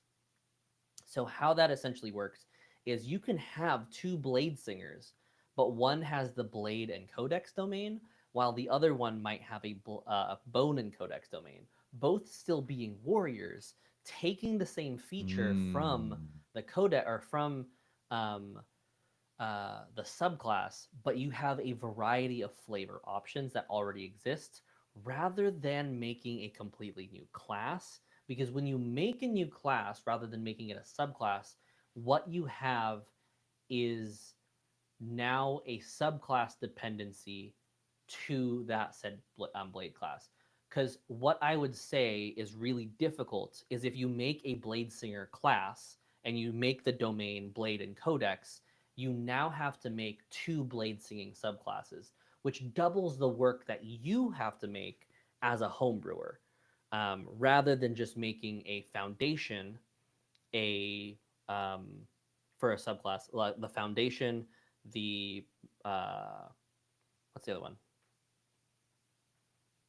Mastery is the last one. Specialization, and then mastery. So rather than splitting it and having to do double the work by creating a class, you instead create a domain divide that you get to choose, and then the variety expands from there. So that's how I would prefer to see homebrew made from a development standpoint, with what officially comes out with Daring Compress and what I plan on doing for my homebrew. Because the Blade Singer class is actually really fun. I can't wait to showcase that with you, and I'm going to showcase that stuff on the channel, which I think probably is the best time to plug. Um, BladeBound also does have a Patreon. We just started it at the launch because homebrew has some extra live plays that we're going to be doing from some of our home games. You'll get to see content early, as well as get some adventure modules. So with Daggerheart taking the approach of things being a little lower or less, you can get these one shots that I basically have been developing since the beginning in a format, and even campaign specific one shots. So if you want to learn how to run a Beast Feast game, here's a Beast Feast campaign frame or a Beast Feast one shot you can run. That stuff will all be on the Patreon with a variety of tiers. I'll do a full video on like what exactly is in the Patreon at another point. But yeah, that's basically it. Yeah. That's all. Did we get any other questions? Yeah, we got a couple. I know Ryan was talking about Midnight being his favorite domain. That's actually the domain I've used the least, I think, in all of my characters that I've played. And so I wish I need to kind of try it again. I don't really know what everything's going on in there. Um, I know it's got some spicy stuff. Um, Someone asked, what classes and archetypes would you like to see in the future? And then I'll just go and do those one. And any domains you think are missing from the game.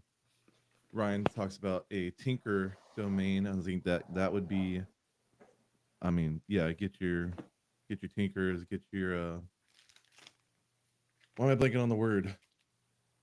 Yeah, Artificers. I think artificers are missing. That being said, I've already played with an artificer who basically reworked sorcerer, and Mm, coded it. Because the one thing I really like about Daggerheart is flavor is free. You can mm-hmm, kind of do whatever you want. mm, Sorry, I'm readjusting some things here, um, so I can sit down rather than stand. mm.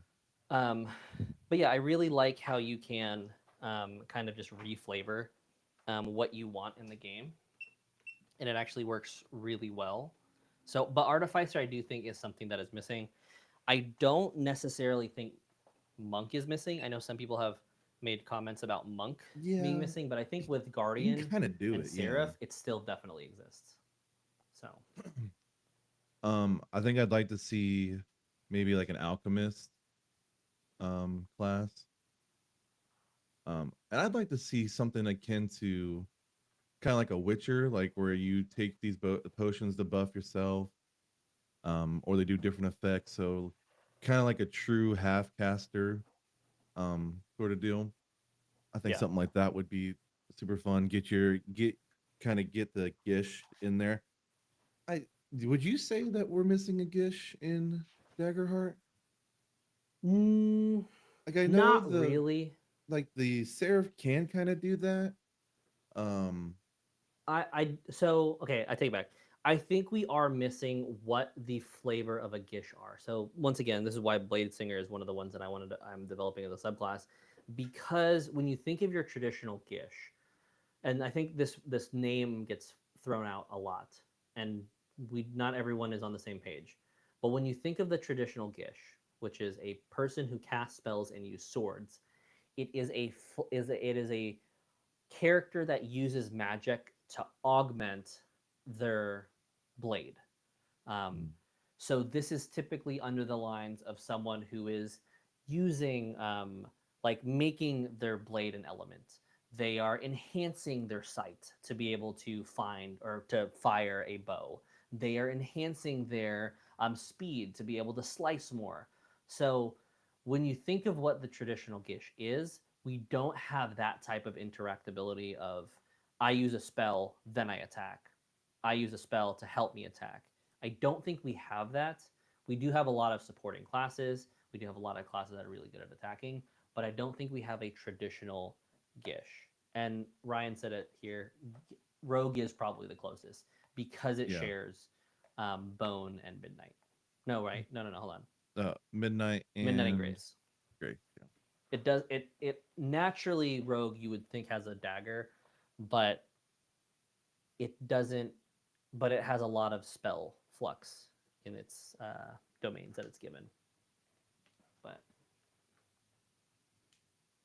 so I'm interested to see homebrew, but I also am someone who I love homebrewing, but I also find homebrewing to be a struggle. Yeah. Like there are just so many things that I find people releasing homebrew, and it's not great and compatible with the base class. And I think that's the hardest part about homebrew is home. So here, and this might be maybe a little bit of a mini rant. And once again, play the game you want to play. If you want to homebrew, homebrew. But when you think about like what homebrewing is, you are trying to create an alcohol or a brew that tastes good like what other alcohol is. But you don't want to make something that doesn't resemble alcohol. So with homebrew, if you're making homebrew and it doesn't look like the base game, that's like why just make your own game. And I Mm, see a lot of people do that, and because I've seen it before. That's all I'll say. yeah. I know that I haven't been keeping track on any of the chat in Daggerheart today because there's just been so much So going much. on. Hold on, let's see what's on the. I know that Darrington Press is going to be going live here soon. Are they live? I think they're going live at 3 or 4. But anyways, Let's see. Was there any more? I know you've been looking at them. Yeah, I think so. Talk about different domains, classes, and archetypes we want to see. I will. So I'm gonna call out PA's thing or comment. Homebrew, I definitely will suggest. Please do not play the game with homebrew. I'd even go so far as to please don't play Beast Feast as your first introduction to Daggerheart, because Beast Feast is a variant rest mechanic rule set that is not how rest normally works in Daggerheart. I think that one is a struggle, even though I, once again, play Beast Feast. I'm saying that, like, if you want to get an experience of what is Daggerheart, play the base game. Witherwilds and Five Banners Burning, I think, are the two best campaign frames for new players. But once again, if you want to play Beast Feast, play Beast Feast. Play the game you want to play. Yeah. You know what? What if we switch over to online stuff? What do we do that? Oh. Let's see. Yep. All right. Hungry Dragon Games. Hey, thanks for joining. He talks about kind of seeing some classes as Tinker, Blacksmith, Builder, etc. Yeah, I think that we do need an Artificer type class for sure. I think that would help the game in terms of health. But what I'm gonna do? I made a post on Facebook, did something on Instagram. We'll see. Downloads website. Let's see the new Daggerheart website. Let's take a look at this. Oh wait, I still have the book. It's fine. Daggerheart. They really redid this website. Jimmy, what's up, buddy? Let's see. But yeah, learn the basics for sure. Shout out to Kai over there. What do we got? What we got? If you're looking to learn the basics and need a game for this week, we have a couple of We're Sablewood both Messenger running games. Yeah, I'm running Sablewood. AJ's running Sablewood. We're all running Sablewood. Kai is in the chat. Kai's running Sablewood. We're still going. AK Pocket Dimension. We are party popping till how we say that? We are going till for a while. So if you're looking for some games, feel free to join BladeBound Saga Discord, Pocket Dimension Discord. And we'll be happy to hang out and run some games. Let's see. This is my link. I'll put AJ's in, but this is startplaying.games. We run games of Dungeons and Dragons all the time. Or not Dungeons and Dragons. We run games of Daggerheart. Actually, I haven't run it. I'm no longer running games of Dungeons and Dragons. Once again, these are my time slots. If you want to run, if you are looking for a game, Start Playing right now is doing the Daggerheart launch event. This is going to be lasting till June 18th. We are playing games of Start Playing all the way until June 18th. If you want to find a game and none of my time slots works, jump in a game with another dungeon master that's running a Learn to Play. There are literally thousands of games being played. Some people that we know, some people that we might not know. Let's see. I don't know how long it's going to take till I find mine. Thursday. Let's see. Keep going until we find something. 11 o'clock. AJ, yours is running at 8? 8. Yeah, 8 EST on these Thursday. Games. Yeah. Oh, wait, that's Saturday. I just skipped Thursday. Thursday, Friday. 6, 7. What we got? Oh, wait. My game skipped. Your game skipped. I think we might have done something. We'll take a look at it in a little bit. But if you want to get in a game of Daggerheart, we are running games of Daggerheart. But let's take a look at this website, because they've definitely revamped this. A little bit about what is Daggerheart. Hop into a local game at your FLGS. Critical Role. Age of Umbra coming out this Thursday. The showcase from PAX. There will be another showcase at Gen Con, which is sick. Let's see. Daggerheart 101. Daggerheart at a glance. Yeah, they've really redone the website. Like, this looks good. And subscribe. Resources. Looks like they have a getting started, like where to play, what to get to play. Quick start adventure has been updated. What is get your sheet together? Wait, hold on. Is this a new video? You probably can't hear this because everything's muted. But looks like they have a 1 minute Daggerheart video out on Critical Role. Definitely like that video. Demiplane, we're gonna jump into there, probably make some games. Start playing games. Oops. Start playing games. Local game store. Discord. Great place to find games. Let's see.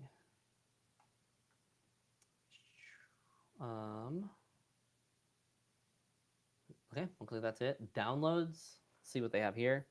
If you are just tuning in, we have finished opening the book.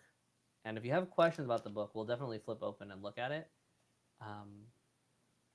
But doing that right now we're looking at the website and just kind of seeing what we can find. So they're character sheets and guides. And guides? What do you mean and guides? Okay. Oh, it kind of has your suggestions on what to take, what to grab. Okay, so these are printable character sheets that you can grab. Has the class features itself on what each class can do. Additional sheets. What's the difference between additional sheets and... Oh, so this is like a mini GM screen. Play guide, how to play Daggerheart, the sidecar, so what you put at the edges of your paper. All right, see you, Justin. Have a great time. All right, more stuff. Oh, I think there was a question about armor. Hold on. There was. That's what I'm actually trying. Like, I know the rule. I'm actually trying to find it in the book, though. What's the rule you're looking for? The armor rule. What about the armor rule? Oh, how it works? Yeah. So, here we go. I got you. How armor works is, say you take damage. Let's look at a character sheet, actually, since we just had that stuff pulled up. So character sheets, how essentially it works is, say you have, as a bard, you have... Can I mark this up? Not normally. Okay. Let's just download this. Yes, download. Okay, that did not help. File Explorer, Home, Daggerheart. Open it into a regular PDF. Okay, let me see if I can mark it up now. No. So if you have an armor of 3, and then you have damage thresholds of hypothetically 7 and 14, we're just going to go here.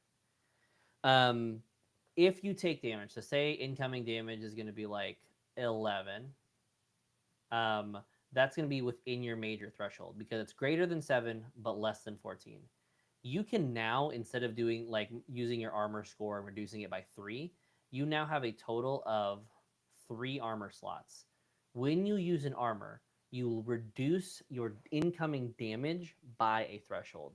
Normally you would take 2 here because 11 is between 7 and 14, but instead you mark 1 armor slot, making this what would be major damage, dropping it 1 threshold to just be minor damage, and only taking 1 hit point.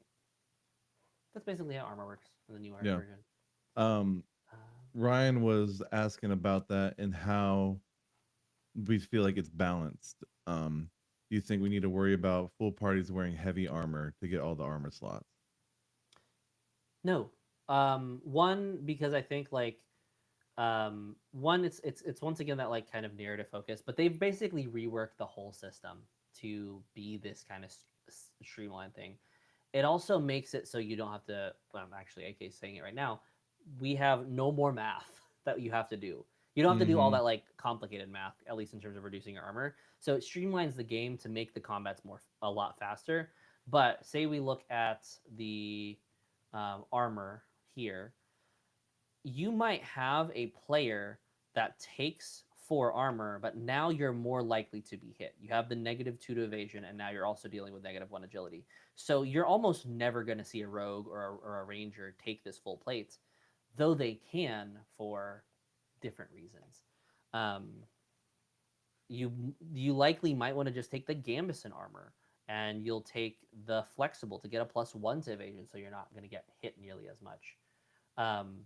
I will also say, we'll jump into a character here in a moment, but you're also going to be unlocking different types of armor. You're going to get stuff like, what's it called? like higher tier armor, magical armor that has different effects, that has different features. You're gonna have to play that like which is better. Do I want the higher score? Do I want the lower score? You might have a shield that gives you extra armor.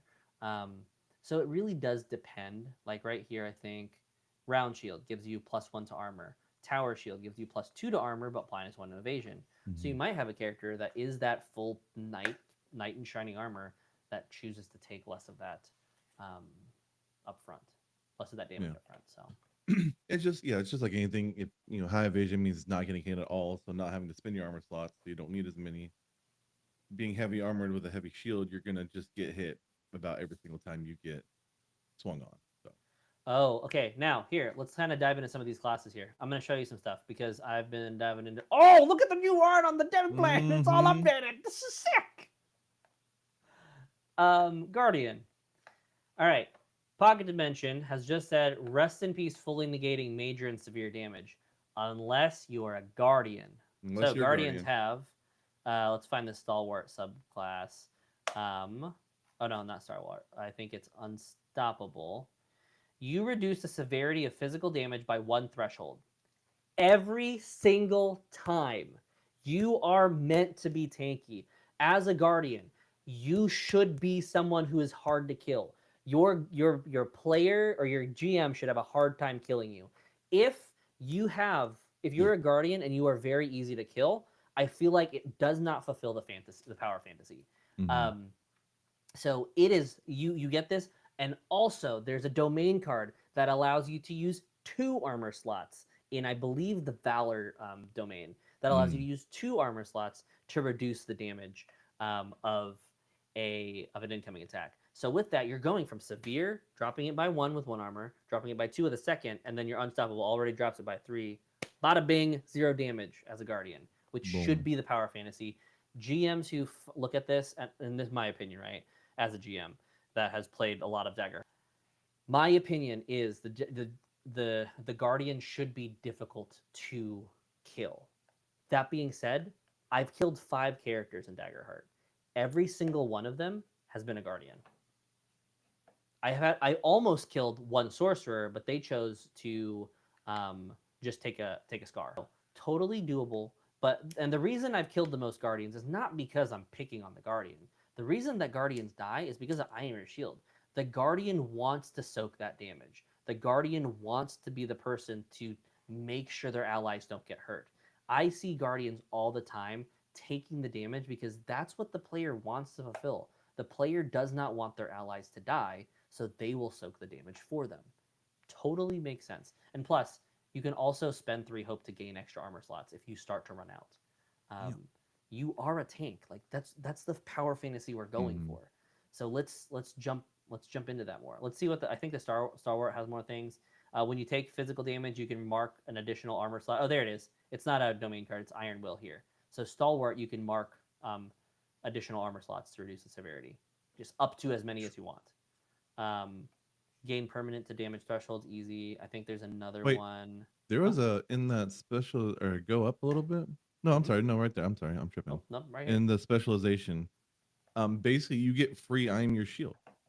Yeah. When an ally is very close and takes damage, you can mark an armor slot to reduce it by 1 severity threshold. Ooh, yeah.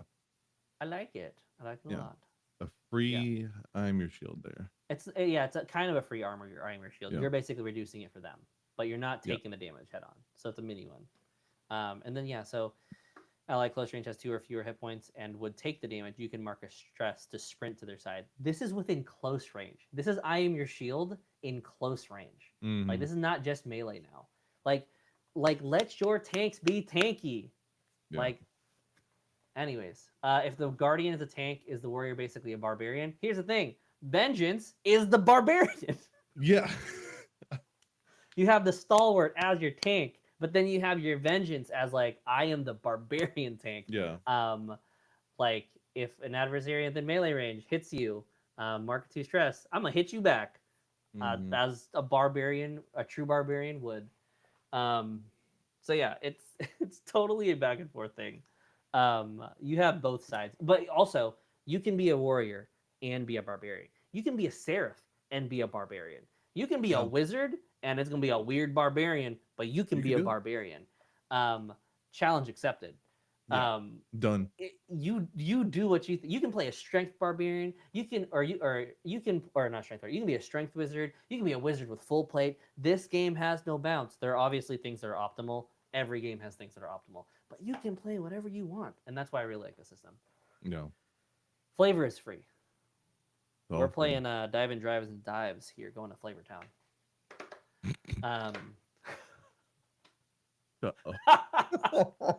That's a dumb joke, but it's fine. All right, we were at the Daggerheart website. Print and play cards. What are these? Oh, you can just print them. Oh, up to level what? Up till the end? You don't get the art, so it's clear that you did not buy the game. But this is free. This is what they're putting in SRD? That's awesome. You just get everything. Okay. I like it. I like it a lot. Blank maps. We know what blank maps are, but just in case we hadn't seen it. Oh, these are also. If you guys did ask a question before and we missed it, just resend it. Sorry. Yeah, resend it. We might not have fully got it. Campaign frame materials. What is this? Oh, just the maps. I was like, I don't think they would have put the campaign frames out for free. I think that is going to be one of the things that's not SRD'd. Just extra materials for them. So PA, I do every so often run games on EST in the morning. If you're ever interested in playing, it's only on that Saturday morning though, just because once again I am EST's time. So if you ever want to get in the game, that's also a possibility. Yeah, quick start adventure. This is your normal standard quick start. For those who are planning on playing in the Disabled Messengers, close your eyes. I'm just going to quickly go through it. It has all your classes, has a sheet with everything that your character is able to do. Wait, is this what this looks like? Human? Hold on. I don't think I remember that. Did they make humans cool? Did they make it look better than it was originally? Hold on. Dracona. Oh, they did redo the human. I didn't even see that. Hold on. Let's go back to the other game. Oh my god. They did redo the human art. Look at that. That's sick. I like it. He upgraded from John Fighter to Jonathan Fighter, dude. John Fighter to Jonathan Fighter. That's so great. With a Y.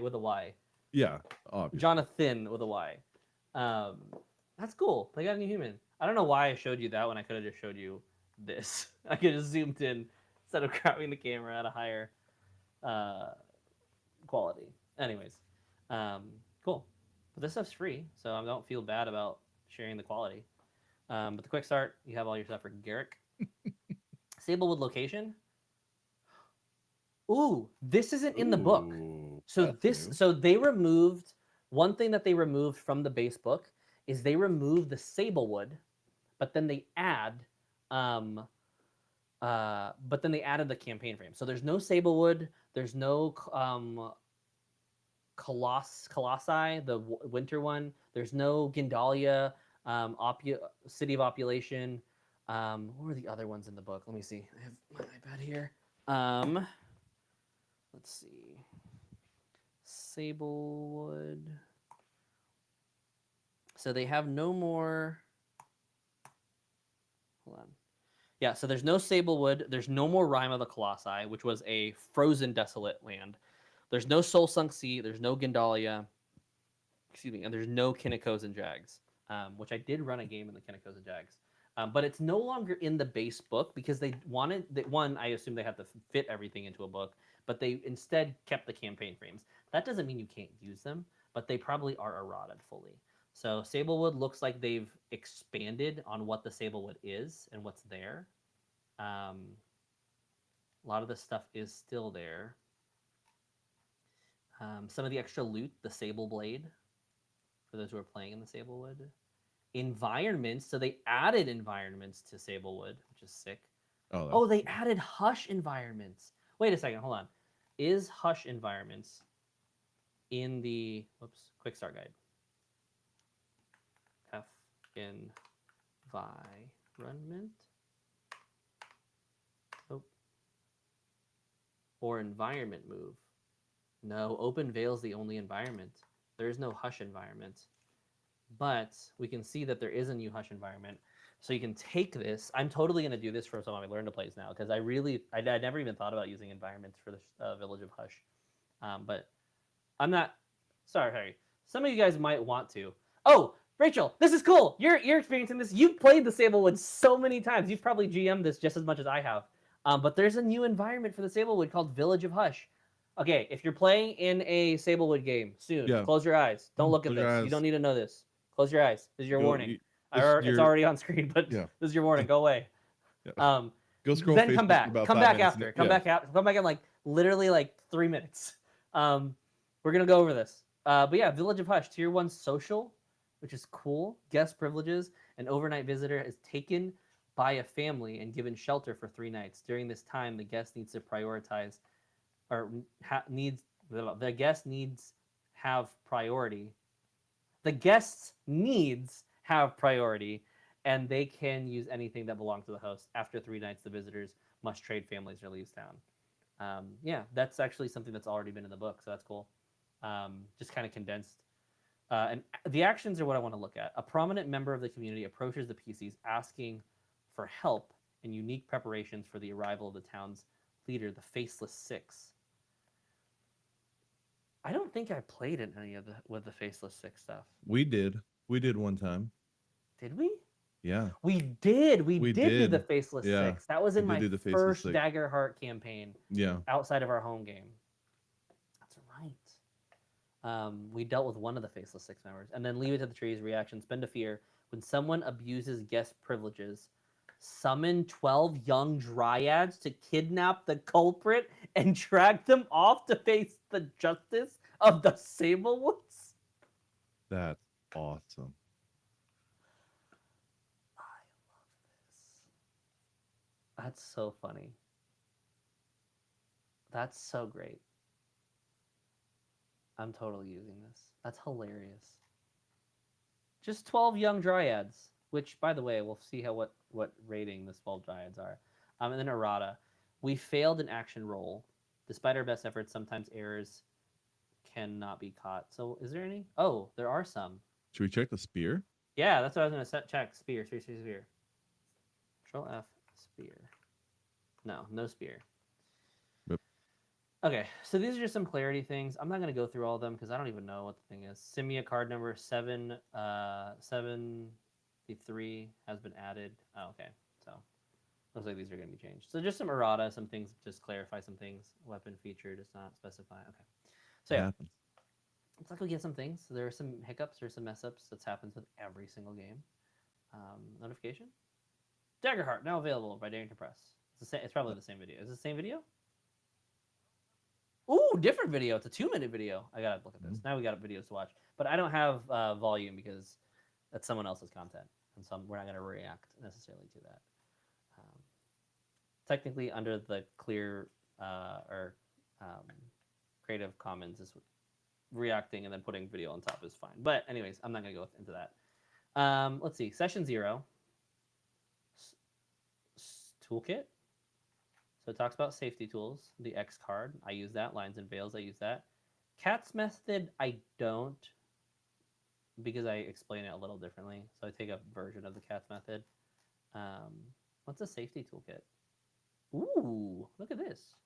Look at all these things that we can use for safety tools. Wonderful. Where am I going? Here. No. Where was I at? Oh, I just closed out Daggerheart.com. News. Let's see. Dagger has arrived. Anything new on the first post? Ooh, Daggerheart dice. Official Daggerheart dice. Oh, I did see those. Yeah, they had those at the game store as well. Ooh, I might pick some up at my local game store tonight then, because I will be going to a local game store. What's in the sheet? Age of Umbra. So just nothing too crazy. So many things. So they are going to be at UK Game Expo. They're going to be at Origins, which I am starting to contemplate if I'm going to go to Origins this year. But I will definitely, BladeBound, we will be at Gen Con this year. So, okay. Oh, Rachel, bye-bye. Heading out to Geeky T's running game there. Community gaming license. I won't go through too much of this. Cool. Let's take a look at maybe the Discord. The Discord. Let's go to Darrington Press. That's my little shout out. Let's see what's new on the Discord. We're in streamer mode, so we're gonna turn that off. I'll go back to streamer mode later. Looks like a lot's going on in the general chat. Oh, my general chat. Anything cool? FAQs from Alex. This is probably the first time I've seen so many of them on at the same time. Right. Because of the launch. Fan art. Let's see. Anybody got some cool fan art? Wayne Talbot for fan art. Wonderful. It's just some cool little arts. I kind of like that style. I like that Galapa. The Galapa is kind of cool. The Galapa is super cool. It's still going. Oh! This is so dumb. Lindsay, this is so dumb. Hi. Hi. Look at all these though. We have now the Daggerheart General channel. Jump to present. I had look at how many people are talking right now. There's so much going on. I cannot keep up because once again we're streaming right now. Spoilers. I don't even know what's going on. There's so much stuff. What's this? FAQs. What is this? I don't know what this is. There's so much going on. There's a rule book spot where we can talk about the rule book now. There's a homebrew exchange. Oh boy. This is where I love, but I'm also scared of. Once again. Shout out to Rabbit. Rabbit has been making this stuff for a while, Dark Carnival and Swashbucklers, which is, I assume, a campaign frame based off of Pirates and another one based off of a Dark Carnival. Definitely support some of these homebrewers because some of them are really good. And I spoke and looked through some of the stuff with Rabbit. I also looked at, there's another homebrewer, CXZ-Man, who created, I think I saw it earlier, created all this stuff, a Forge domain that I kind of helped and gave a little bit of feedback and collaborated on. But this is your Artificer type domain. Really cool. It's kind of interesting to see how this is actually going to work with Demiplane and because a lot of the sheets online are really difficult to I don't know if they're going to have that level of complexity like how D&D Beyond did. I hope they do. I hope that they follow in those footsteps because a lot of the people that, for those who don't know, and why I have so much faith in Demiplane. Let's go to that. Why I have so much faith with Demiplane in comparison to Daggerheart, or in comparison to D&D Beyond, is because Demiplane has a lot of the original creators that worked on D&D Beyond on the Demiplane team. A lot of the people from there migrated over here. So I have a lot of high hopes for Demiplane specifically because what D&D Beyond got right, we have the creators who were there currently present. So that's all. Oh, I haven't even looked at this side. Oh, we were looking at the Discord. Obviously I have people who've messaged me. I have a lot of stuff on my Discord. If you aren't in the Discord, go ahead and hop in on the Discord. We talk about Daggerheart all the time, and a lot of this, it's a lot more of a condensed area. I run all my games through this, so you'll see all of our little challenge. I have so many people sending me messages, and I can't get to you right now because I'm streaming. But, anyways. Oh, wow. Okay. Let's see what else we got. Darrington Press Discord, Homebrew Exchange. Lorenzo, you gotta stop saying hello because everyone's gonna be so confused.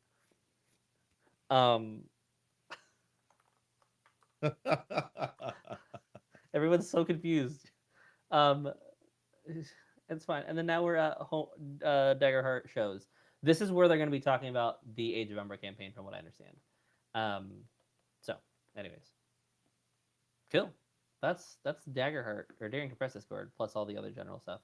I can't keep up with this right now, so I'm just gonna ignore it and then get back and ask for forgiveness later from everybody who I'm ignoring. Which I apologize if you are a player of mine or someone who's trying to get in contact with me right now. I do apologize. We are currently on stream. Best way to get in contact with me is just hop on stream, but you'd be here and asking me anyway. Cool. What are we? Demiplane, nothing too crazy. Explore adversaries. Oh, so this is a cool thing. why you want a Demiplane subscription. I'm not sponsored by Demiplane, though I probably should have reached Ask and asked if they want to sponsor. Maybe we could have got some free Demiplane copies. Why you want the Demiplane version of Daggerheart is because they have an adversary tracker. And I'm just going to start looking at this now. Ooh. Where is this at? Library? No. There's an adversary tracker. If we go to, I think, Explore Adversaries. From a GM standpoint, why Demiplane is so key is you can take this, open the sheet here, and I think you can add it to a GM screen. See what happens when this loads. Where you can actually just straight up roll the same way you normally would a normal attack and do this all digitally. Though once again, I am a person who I have my physical dice and I'm going to definitely use, especially now that I have new Daggerheart dice. But look at this art, look at this cute little boy. He's just a boy. Little thing. Yeah. Man, where is it? Hold on. I know it exists on this thing. I'm gonna futz around a little bit here and try to figure out where this tracker is. Game Masters raise the stakes. Fully editable to mix and match. Okay, so what if we go to Explore Adversaries again? Sorry. Can I just straight up create one? Like if I take this and open the sheet. I know we were just here a second ago. Ow.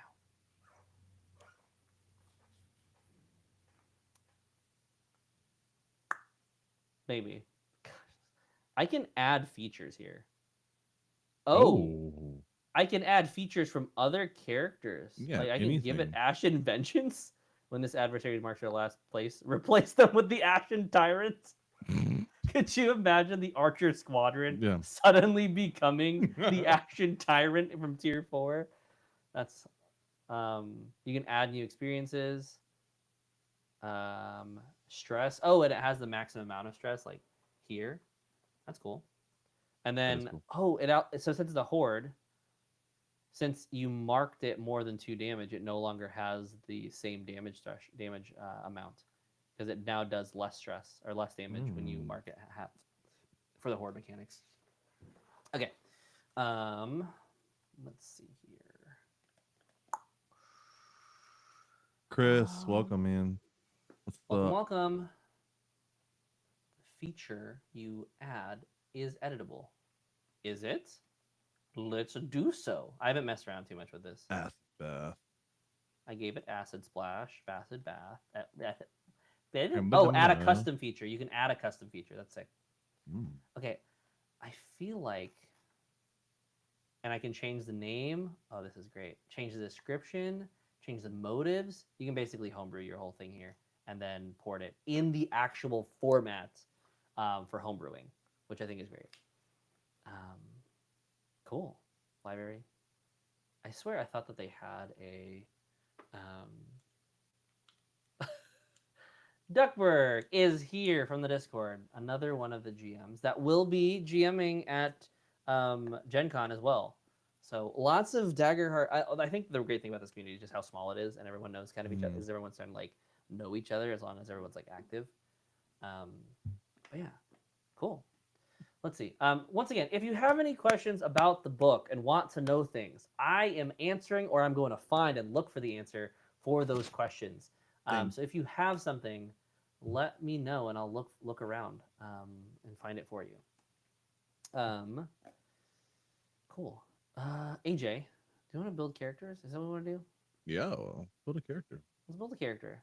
Let's see a new character. Look at all these like cute little characters that I have. Let's build a Daggerheart character. So little, just a little like, gingerbread man, GBM. Triple the amount of characters. You have triple the amount of characters? Oh yeah, I got. Yeah, you're a player though. Yeah, that's what I was laughing at. Lorenzi, question. Fear also works like action tokens. Yes, to an extent. So how you use your fear tokens is your fear tokens can be used for abilities. So an adversary might have an ability that costs a fear token. It also could cost stress or just be a free action. But whenever you use your fear, Your fear can also be used to interrupt players, just like it has done before. But it can also be used to continue to spotlight an adversary. So, say you want to fight or take the big bad, make them take a swing, and then you want to activate the minion horde that you have.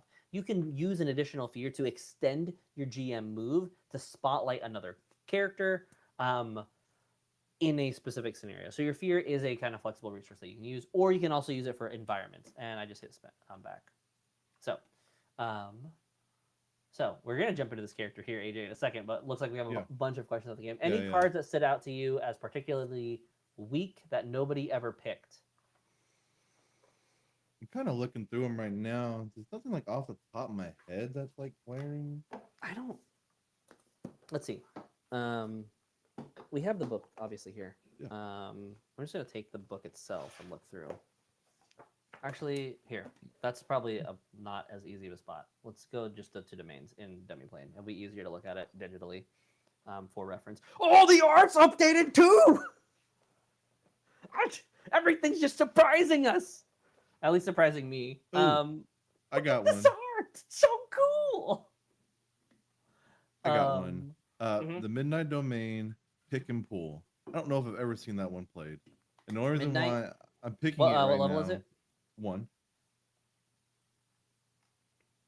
Called Pick and Pull. Advantage on... Yeah, I don't think I've seen anyone pick this just yet because either. A lot of times, I feel like it's not like D&D where everything was locked and you had to try to roll your check to unlock it. I'm so sorry, Chris.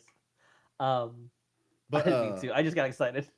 The only reason why I say that is because I actually played one of the pre-made characters that was a rogue for the Sablewood Messengers, and they had that card, and I was like, man, I never got to use this at all. Yeah, I have seen Pick and Pull used. I do think sometimes it is maybe a little campaign dependent. Just because, like, obviously, if you're going into a world and you're slaying a manticore, Pick and Pull will probably almost not be of use in some specific scenarios. And so I think in terms of like strength, maybe it is a little weaker, but it does have a good mechanical advantage. It's niche, but it's level 1. It's level 1. Yeah, so it's level 1. One of the things that you will find as you level up, especially once you hit like level 4, level 5, level 5 because that's when you start vaulting cards. Often, I say that this happens like 90% of the time. Your level 1 cards eventually just kind of get put away. Not saying it always happens. Yeah. There are obviously cases where some level 1 cards are strong, but a lot of level 1 cards do end up getting put in your vault, which you can pull for the stress later in a specific scenario, but you end up most of the time using your higher level cards and defaulting those as your main ones. Can I add one more thing to this? I know it's not exactly what you asked, but what I have not seen enough of are druids using their beast form. Agreed. Druids, make those wild shape changes. Make those changes. I made a character, a druid, and how many games we play for that? Like 6? Technically 10.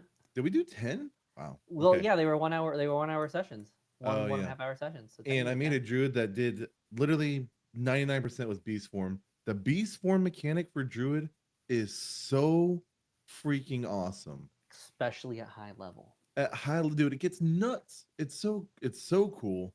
If you are thinking about playing a druid or just want to be a crazy, because I mean, you can be a specific beast. You can be an amalgamation of different beasts put together. Oh, the hybrid beast form is the so hybrids cool. were so cool.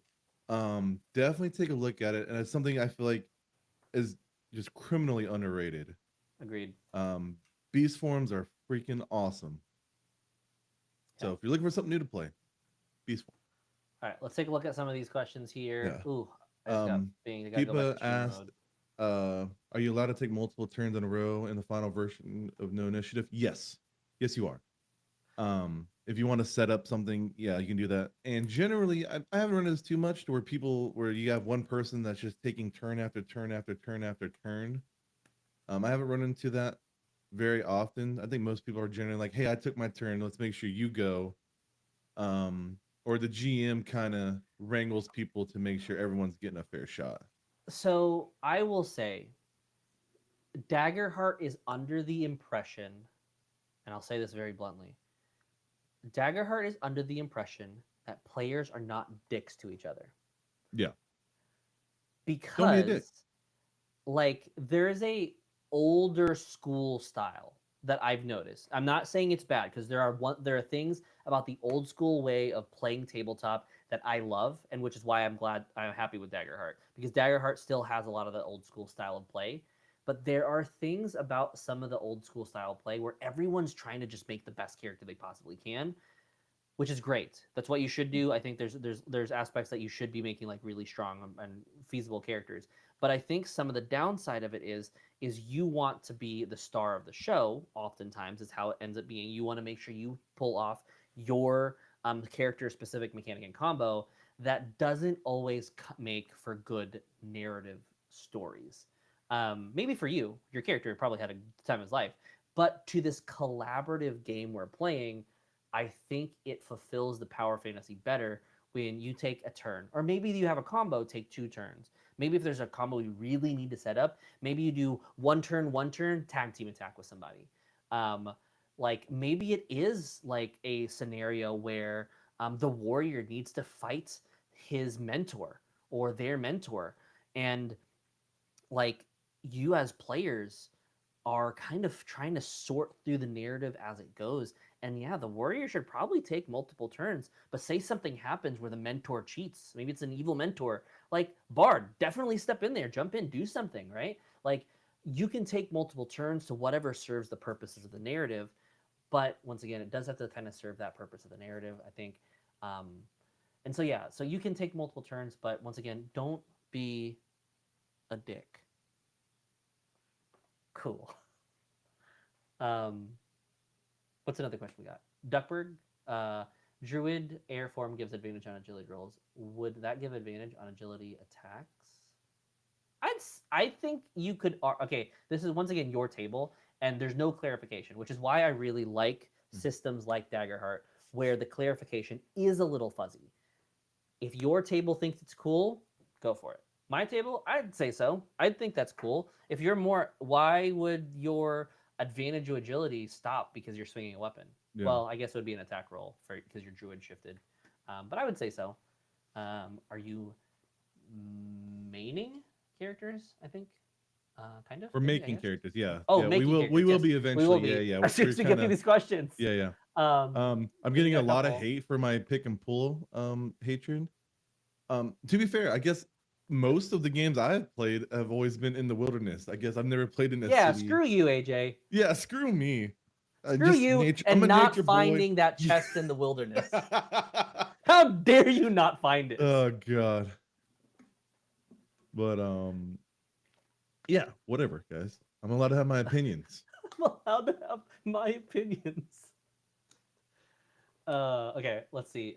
Pick and pull, default, blah, blah, blah. I don't think there's a Clank Transformer with Druid Wild Shape. That's freaking amazing.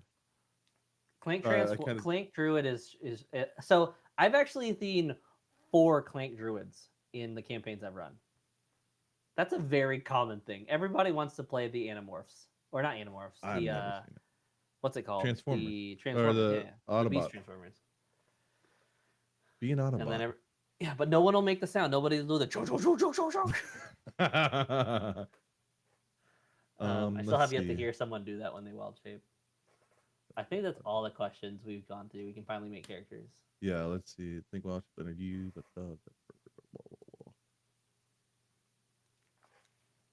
Boop. I think we can make character. I think so.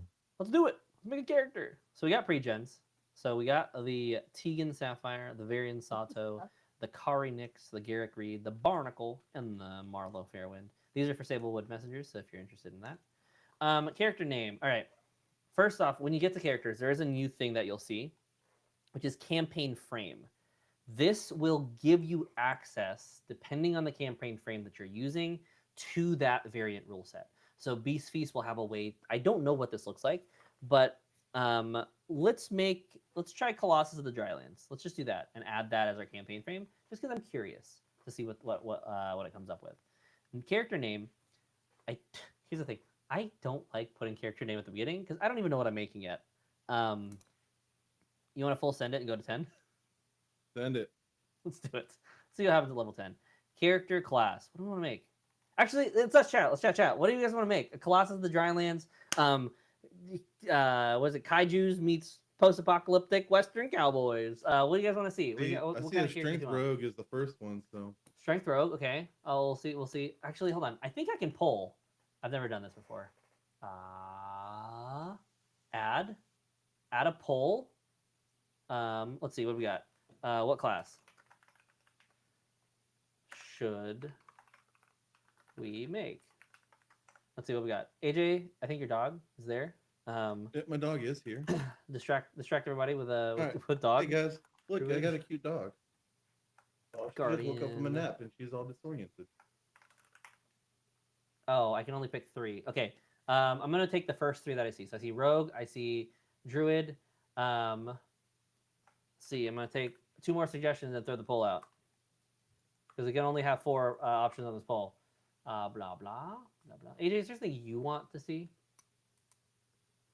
I don't know. I kind of make crazy characters in general anyway. So hold on. I missed a comment somewhere up there. Speaking of bards, I plan on having a new bard hope ability be bane of all Bartholomew's foes. Tamps don't stand a chance. That's so dumb from our game. Let's make some. No one knows what that means. Ranger, I see Ranger. See another one. I got one more. Ranger, Warrior. Guardian. All right, that's what we're going. That's where we're going. Poll started. It's live now. Throw that poll out. I'm gonna end the poll in like a minute, and then just go with whatever is the tip top. I voted. Of what is chosen. Druid takes the lead. Rogue coming on right behind. Rogue taking the lead now. Like a horse race. No warrior. Rogue love, still going. Ooh, no one on the warrior. We're going rogue right now. Got 9 votes, 11 votes. Warrior taking a lead. Ranger starting to come up a little bit on the second. Warrior getting some love now. See what we got. Let's listen. Let me throw a.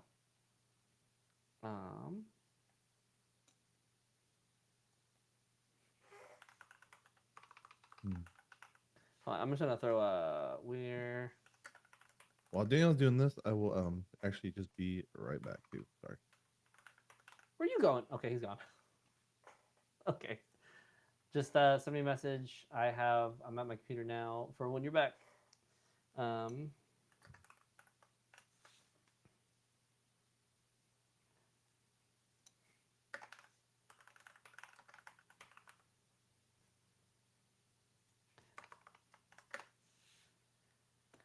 All right, throwing another announcement. Gonna have a lot of announcements. Okay, I'm gonna end this in like less than a minute here. I have no idea why I'm drawn to rogues, druids, rangers in Daggerheart. I think here's the thing.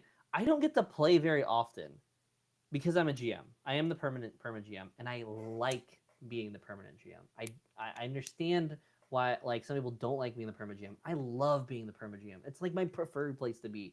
But so when it comes to like building characters, I feel like I just come up with whatever's funny. Because I just don't get to be here often. Okay, Rogue is taking a lead, a big league. We're about to drop this poll here in a second. Let's see what we get. 2 minutes have expired. We are ending the poll, and we get the what we got? Rogue for 41%. Okay, we're gonna build Rogue. So, yes, Chris, Forever GM. This is us. I prefer it. It's just my preference. Okay, what I'm gonna do is I am going to take a second to use the bathroom before we create characters. So if you're watching, I suggest you use the bathroom to create for a second. Just because I've been going for 3 hours now, and I have not used the facilities. So I'm gonna take a second. I'll be right back. Then we're gonna drop into the show here in a moment. So let's do that real quick. Let me switch the channel to be right back.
on, let me get him back.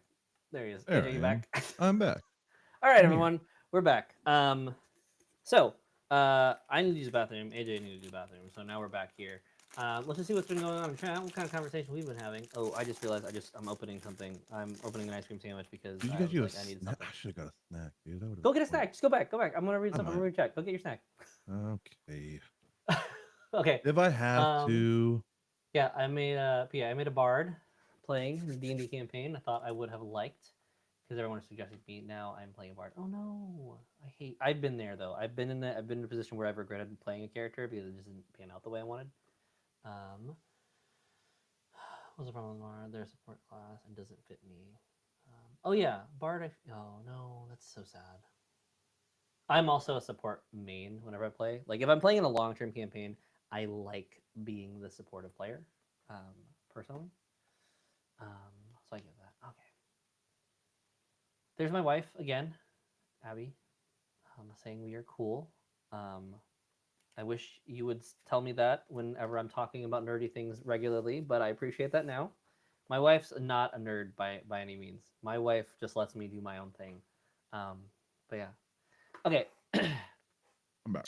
Age is back. Age is back. Okay, cool. I did hear the support thing. I think Daggerheart does supports better than D&D as well. Blanket statement. Daggerheart does things better than D&D. Because I played a healer for a 4-year campaign in Dungeons and Dragons. Okay, you picked the best healer though in Dungeons and Dragons. I did make a really good healer, but that's all I could do. That's fair. Yeah. There's a lot more like back and forth. Yeah. Anyways. Okay. I have a ice cream sandwich, so I might be eating that a little bit. But we're going with robe. I'm not gonna put a poll out because I think I know what subclass I want to pick because this is the subclass I want to play the most. Everyone was Syndicate. Syndicate, hell yeah! Not because I don't like Shadow Step. I think it's cool, but this ability of like going somewhere, a new town or environment, and just I know somebody who lives here. It's like I just know a guy. I love that concept of I'm a rogue that has just been around. Like you can play a syndicate as like the traditional like person who's brokered deals syndicate. You can play a syndicate of someone who's like super happy and just like has gone and traveled the world and is like a nomad. You can kind of syndicate. You can even make a syndicate. Let's just be real here. Cora, I don't know if Rachel you're talking. I think Rachel left, but you can make a syndicate of someone who sleeps with literally everyone. It's like I know someone. He's my ex. He lives here. I just find that syndicate is just so much role play ability. Yeah, and that's really the big thing. Like, what's a reason that they might be here? Because they owe you a favor, but they'll be hard to find. They're going to ask for something in exchange. They're always in a great deal of trouble. They used to be together. Long story, which would be the person who sleeps with everything. And then we didn't part on great terms. I really like this class, but here's the caveat. You need a GM who's willing to play dice. Because if the GM is not willing to play dice, this is this is hard to use. Like, if I go in as a player, it's like, oh, I know a guy. Uncle Smithy lives here. And the GM is just not ready for it. You're putting a lot of burden on the GM to come up with all of that now on the fly.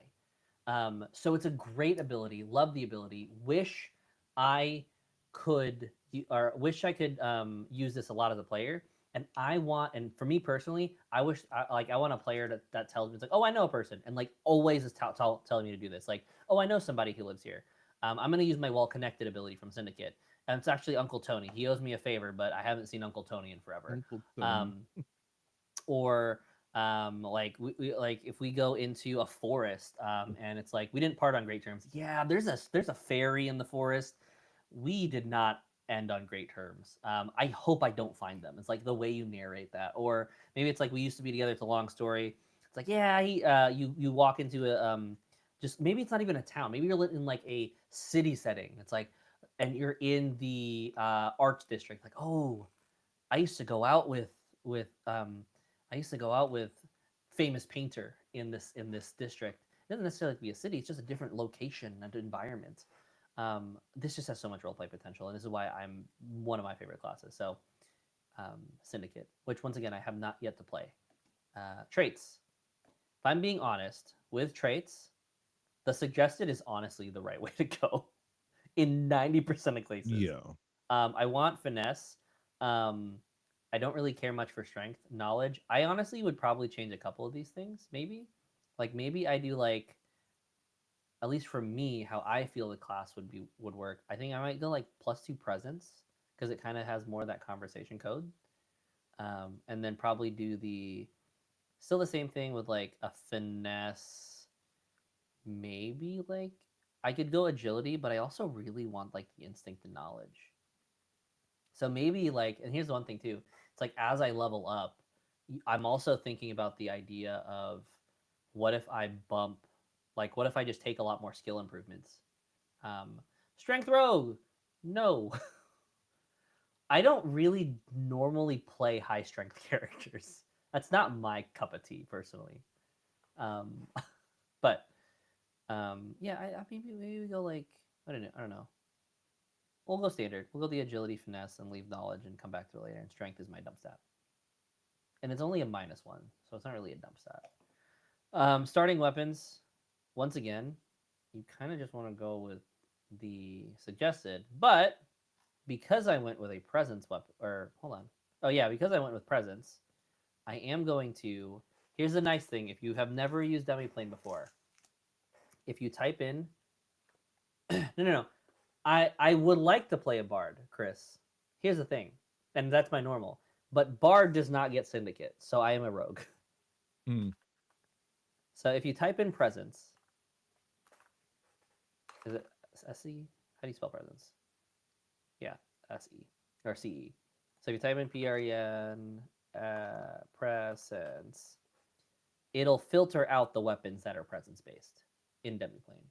So if you have a question about what weapon would work, cutlass, rapier, scepter, or whip. I'm not gonna lie, I think a whip might be cool.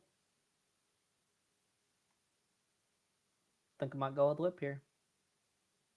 Lorenzi, I'm with you with strength being the best stat in the game. I always play strength characters. I feel weird when I don't. Yeah, but AJ, you're also a very big and strong human. But yeah, I'm gonna go with whip. I like whip. I'm gonna go with whip and rapier.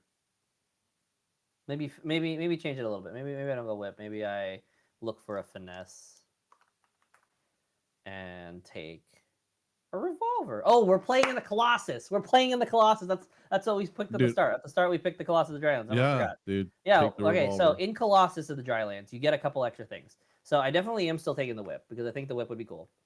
But in the you Colossus, get a lasso though. Hold on. Did you even see that? Lasso is a what base? Agility. We're doing whip and lasso. It's still the same weapon. Yeah, I'm doing a whip and a lasso. It's the same weapon both ways. Feature, roped. On a successful attack, you can temporarily rope a target of dealing damage. While roped, the target is restrained and vulnerable, but you must remain within very close range of the target. When the target clears this condition, you make a strength reaction roll. Oh, hell no. It's a secondary weapon, though. Tier 1. Mm-hmm. I'm taking lasso. It's decided. Lasso and whip. Can you take whip? I think whip's a secondary weapon too. Oh, is it? Yeah. Dang. Okay, we're gonna take a weapon. Hold on. I think I saw pistol. Finesse. Revolver. So once again, in Colossus of the Drylands, you also get. Hey, this is not Professor Indiana Jones. We don't know how this character's flavored yet. We don't know. We don't know. There's no boulders. But yeah, we're trying this. Play 6 ammo tokens on your character sheet. Spend an ammo token to make an attack. You can mark a stress to regain spent ammo tokens. Ooh. Starting armor. I think I'm just gonna take the lightest. I don't really want to be. I kind of want to just take whatever's gonna give me the highest evasion. If I'm being honest, I just don't want to get hit. Yeah. If I get hit, I'm in trouble, and I'm just gonna stay away from everybody as best as I can. Plate mail could be fun if I wanted to go that route, but I don't want to lose the evasion. -2 to evasions is a lot. This build belongs in a museum. Add a folder. Health potion, I think is easy. Grappling hook, we're already using stuff. Might as well. Dude, might as well. All right, domain cards. This is where things get a little spicy. Okay, we get Deaf Deceiver. You gain advantage when you're trying to trick or deceive someone. When I'm lying. In Rapture, make a spell cast roll against the target within close range. On a success, they become temporarily enraptured. While in Rapture, the target's attention is fixed on you, narrowing their view or field of view and drowning out any sound but yours. Once for a short rest on a success, so you can mark a stress to force the enraptured target to mark a stress as well. This could be some fun utility. Mm-hmm. Inspirational words. Speech. Basically, when you speak with an ally, you can spend a token from this equal to my presence, and either clear stress, clear a hope, or clear a hit point, or gain a hope. See, it's a reason to take presence as your number one. Yeah, it's this card right here. As I take a bite. Pick and pull. AJ hates this card. It's the worst card in the game. It's terrible. Hate it. I don't think I'm gonna take it because I don't feel like my character really cares. Like, it's not that type of rogue. I feel like it's more of like a presency rogue. And yes, this rogue is more bard coded, but it's because I'm taking Syndicate. Rain of Blades. Okay, I know a lot of people like this card because it's really one of the first early level 1 AoE attacks. I don't really care much for this card personally. This is just a me thing. AJ will create a character that he wants to create next, but we're just going to create a character that I want. Oh, yeah. Uncanny Disguise. You do you. When you have a few minutes to prepare, you can mark a stress and don a facade of any humanoid. Ooh, okay, I'm pretty sure I'm going to end up taking this. While disguised, you have advantage on presence rolls. See, why you want presence on a rogue. Mm-hmm. Place a number of tokens equal to your spellcast rate. When you take an action, you can spend a token from this card. After the action's spent, or after that action spends, the last token resolve the disguise drops. I'm totally taking Uncanny Disguise. And I'm pretty sure I'm going to get up in Rapture, because I think Deaf Deceiver is great. But I don't necessarily need the advantage to trick and deceive here yet. I might change, because the thing is, like, what about pick and pull? It might change. I might end up coming back and switching this out, or maybe even coming back for Death Deceiver. But I think Enrapture is the go-to right now. Heritage, and then we get to go through all 30 level up options. Oh my god. Okay, Ancestry. Am I just building a character that I don't know. I don't know. What do we feel with this Colossus? What goes well? We can pick for maybe optimal ability. Who knows?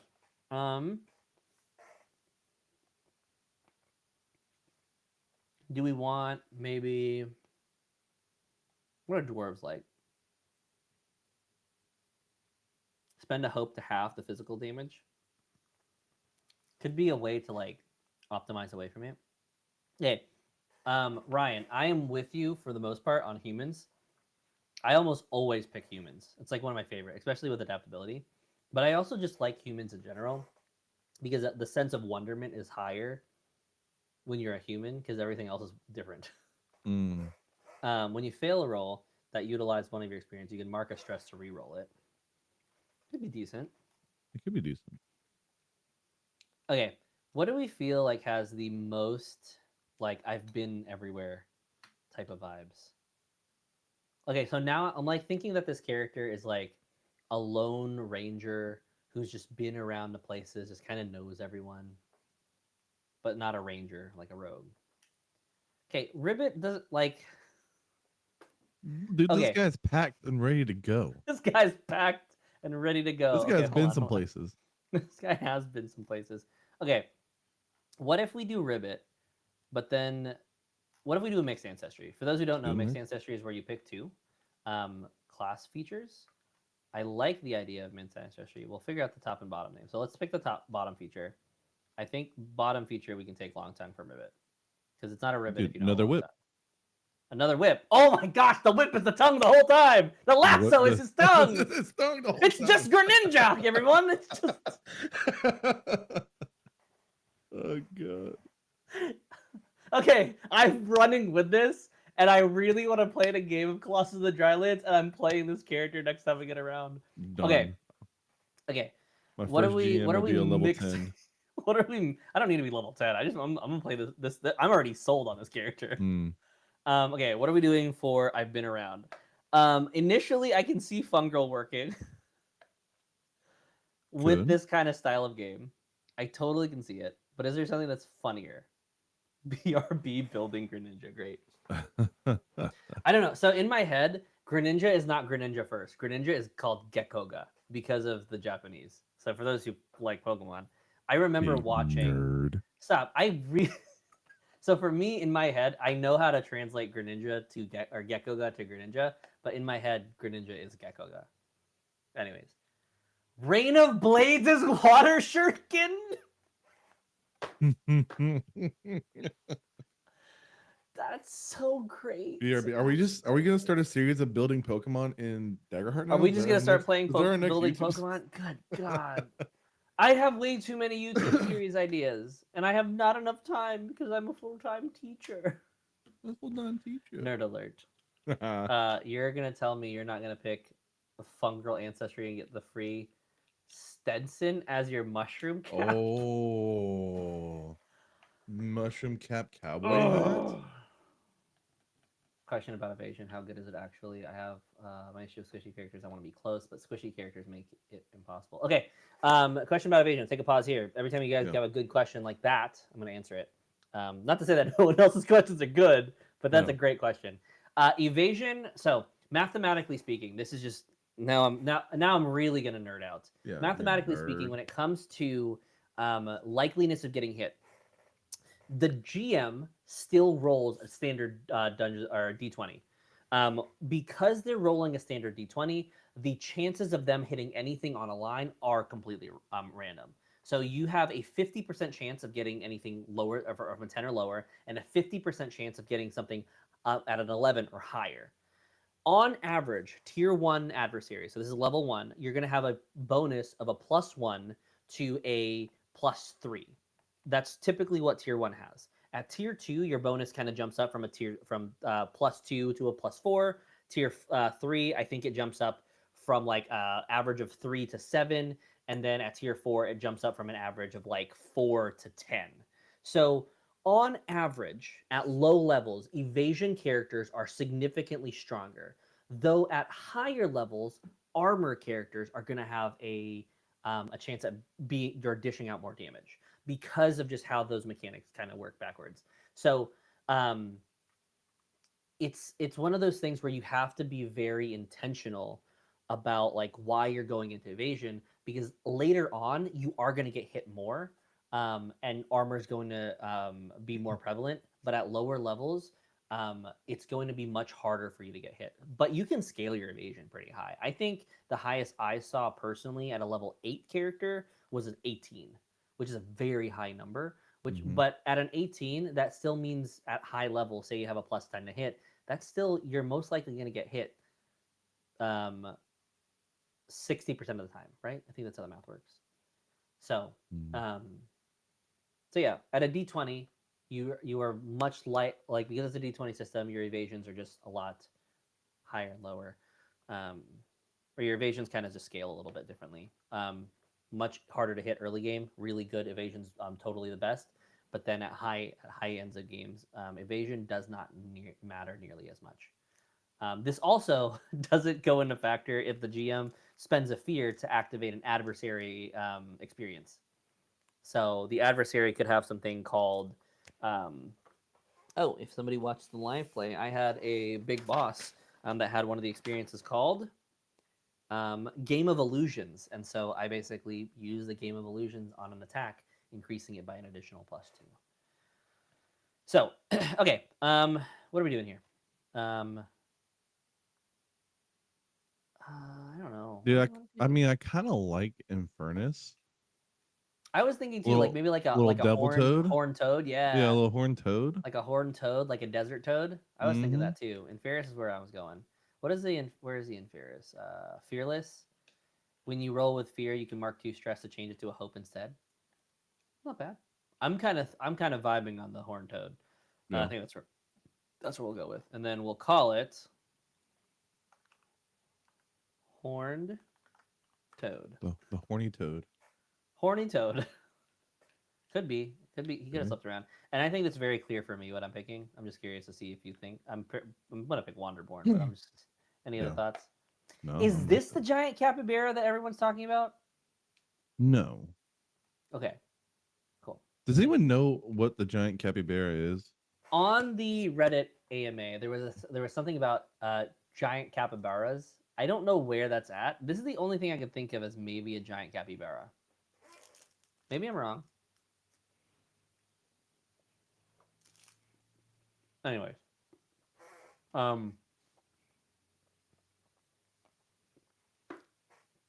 need to finish this thing because ice cream sandwich I think is gonna melt. AJ, are there any questions in there that you see? Not yet.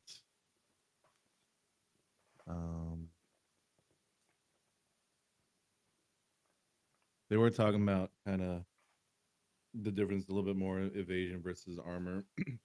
It's just tough because I feel like, I mean, you could probably mid-max a little bit to get more armor and still have okay evasion, or be a rogue and plate mail.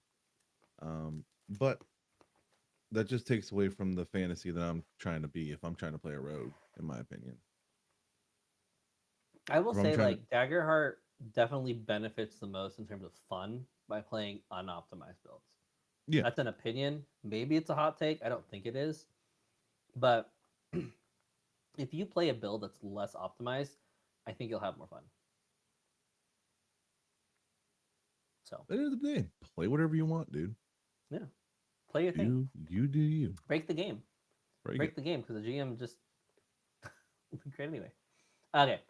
So experiences. Oh man, I don't even know where to go from this. Okay, let's start with thinking about some description. Okay. Clothes, cowboy. We're gonna go with bandana. Spur boots. What else should we put on this thing? Sombrero. Eyes like black. Just black eyes. I feel like makes black eyes. Body. What? Nothing. I'm sorry.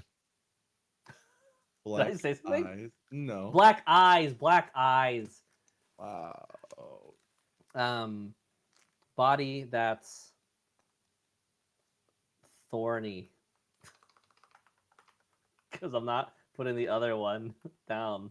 Dude, thorny and horny, dude. Thorny toad. Rough.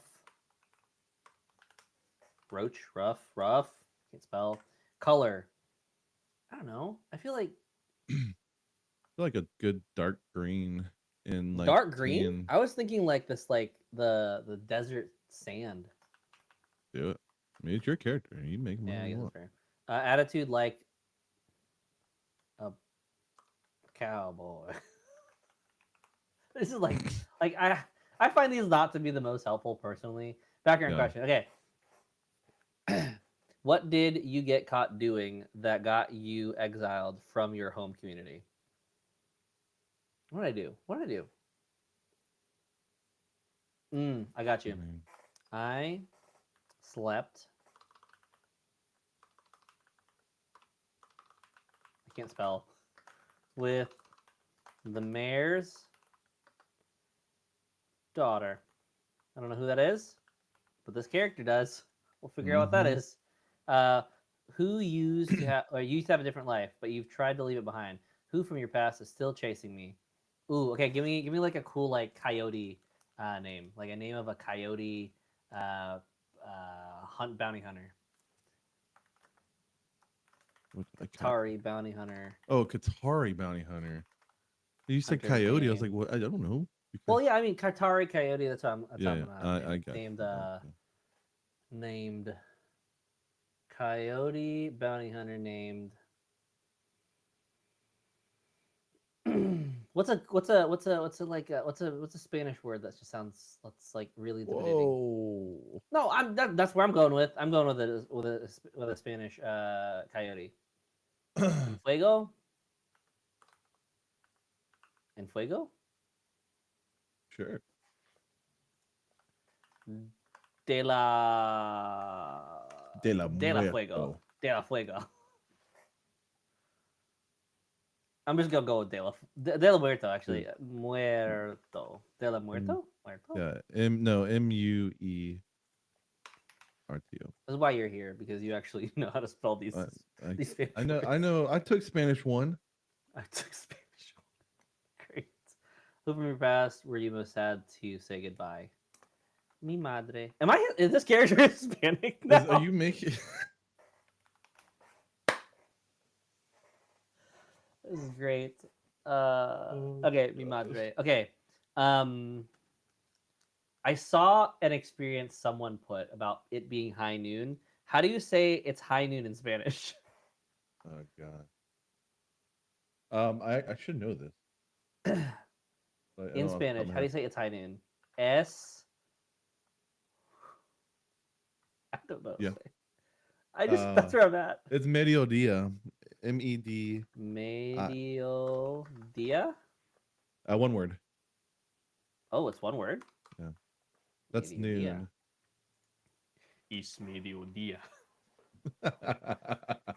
Is that what? Hold on. Is that what they say in Overwatch with with Cassidy? Cassidy now in Spanish? I have no idea. Interesting. Es mediodía. It's like, could you just imagine that echoing? Oh man, that's so great. Okay. Experiences. Another one. Let's do something about his little rope tongue. I mean, he's a tongue wrangler, dude. Oh no, I want this like to be a little vague. Have you ever seen American Pie? Do you remember like there was an American Pie like movie where like they had a book that like told them how to like go down on someone? Do you remember what? Have you ever seen that? Ooh, ooh, hold on. I like it. I like what Peepit said. Whip it, whip it, whip it, baby. We're going with that one. I like that so much more. Okay. I'm actually like genuinely I think these suggestions are great because my mouth now hurts from smiling. Okay. Create an experience. Oh, another one. Another one? Another one. Okay, another one. Okay. So let's talk about this. Okay, so at this point he leveled up. His character leveled up and has now probably he's faced the Colossi. He's faced the Colossi. So what would a ribbit say at this point? This town ain't big enough for you, dude. Just talking about Colossi. This town ain't big enough. Hold on. Okay, what if he's met a bunch of people, and so this is going back to like, hello, my darling, from the old cartoon. Yeah. Hello, my darling. Hello, my honey. You are my ragtime gal. That's it, right? That's what it is. I want that. Okay. For this, I think we just let's look at domains. We're only gonna go like level 2. I'm not gonna go like backwards. Yeah. Level 2, Midnight Spirit, Shadowbind, Tell No Lies, Troublemaker. Troublemaker provokes a target, far range, make a presence roll, and then what happens? And then I deal stress equal to them. The target must mark a stress equal to the highest result rolled. Okay, I like that. I also like the idea of Shadowbind being the tongue. Yeah. I think I could go with either. I don't really care much for the whole Tell No Lies thing. At least for this one. You feeling lucky, punk? I love That's that. a good one. That's a good one. Okay, I say we go with stress. Yeah. First. Yeah, we're gonna go troublemaker for stress. All right, level up options. I think naturally for a rogue, I do just want to bump up my evasion first. Mm-hmm. And then probably just increase traits and just go with like a main traits increase. Yeah. Really easy stuff. This, finesse, and presence. Level 3, level up options. We'll look at that in a second. So levels 2, 3, and 4 are tier 2. So with tier 2, when you're making a character, it does bump. You can only get a certain amount of, or some of your level up options start to lock out until you hit level 5. For this, I think naturally I kind of want to go chokehold. Yeah. Kind of like do the tongue thing. Mm-hmm. Veil of Night, I don't really know. I don't really, because I'm not a sneaky little boy necessarily. Invisibility, I think, could have some utility, and maybe like something comes up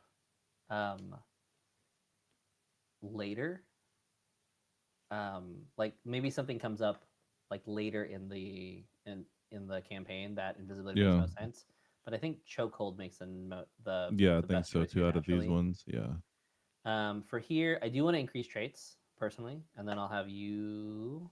We'll do agility, or maybe we jump up some knowledge. Maybe we'll be reading some books. Smart boy. And then maybe we'll bump up some experiences. What do we want to do? We'll do es mediodía. I really like that. I'm also gonna bump up Whip It Baby. I really like that experience. Yeah. Level of options for 4. Let's choose a domain first. Glyph of Nightfall. I don't know if I remember what this does. Conjure a dark glyph upon your body that exposes weak points. Oh, they renamed this. This was not what this used to be, right? Glyph of Nightfall was not the name of this card. Yeah, I don't remember that. Yeah, but this was something like exposed secrets or something like that. Peepa, good night, man. Peepa, good night. Thanks for stopping by. We appreciate you. Yeah, we'll do live streams later in the future. We have a lot of content coming up, so hope to see you in the comments. Hope to see you in the chat or in the Discord. Jump on the Discord. Yeah, jump into Discord. Nice. Have a good night. What do I want? I'd like Through Your Eyes an ability, but I don't know if it makes sense here. Yeah. Soothing Speech during a short rest when you take time to comfort. You get an additional downtime move, clear an additional HP. When you do, I also clear. Maybe have a soft side. Yeah. I mean, soothing speech. That's how he beds all his. That's how I beds all my people. Yeah. Ryan, I agree that proficiency is something you get now instead of having to choose it. Yeah, it's so nice. Agreed. You do get to choose proficiency later on to like really bump your damage up, but you do automatically get bonuses in proficiency. All right.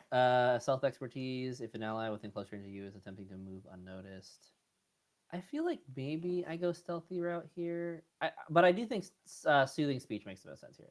It used to be called Midnight Mark. Yeah. Midnight Mark. I do like the name of Glyph of Nightfall. I think it sounds better. Sounds cooler. I don't need to increase traits. Let's just give me some extra stress slots. I don't want to take another domain. I could if something makes sense. And then increase HP. Let's make it as simple. Level 5 is when we get some really interesting and juicy things. Mm-hmm. 1, you get an increased proficiency. We get another experience, which we got to figure out what we're calling. I've seen some good ones. I thought we had one. Oh, you feeling lucky, punk? Is that? You feeling lucky, punk was good. I don't know if that's what I like. Okay, so we've killed Colossi at this point. We were at level 5. We're starting to defeat whatever the old god's name is, and like starting to stop him from getting things. I want something like maybe this one at this point is like something in regards to the Colossi with how big they are. I fought things bigger than you. We're building our character, Kai. We're at level 5 now, and then AJ's gonna take a stab at building some characters. Yeah. PA, see ya. Thanks for stopping by. PA. Always. We will see you on the other side. Yeah, we'll see you in the Discord.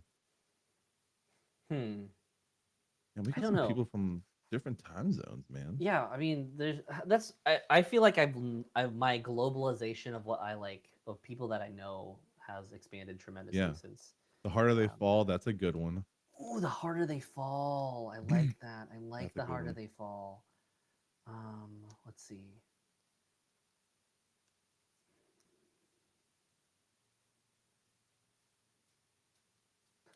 What if we make it vaguer, where it's like the bigger they are? It's like it could end like the harder they Yeah. fall is like the end of that phrase, but the bigger they are, it's like the bigger they are. Yeah, the Like bigger when they you are, walk just dot away, dot it's dot. like I like that. I like bigger. I'll yes and that they are, and like it could refer to the Colossus. Who knows? Yeah. I mean, you could just refer to anyone Jom because they're bigger. Jomin, Hush, Phantom Retreat, Thought Delver, and Words of Discourse. I immediately am like in the idea of Words of Discourse. The bigger they are, the harder they'll hop. I love that. Ooh. The further I hop, I like the bigger they are because I also don't, me personally, I don't really like the really long ones because then they don't fit on the sheet. Yeah. And it becomes too much, like too niche. And like, I never use this. I've done that a couple Well, times. yeah. I really like the bigger they are, the further I hop, or the Hmm. harder I hop. I really like that. Hush. So I'm totally just going based off of like what these things are called first.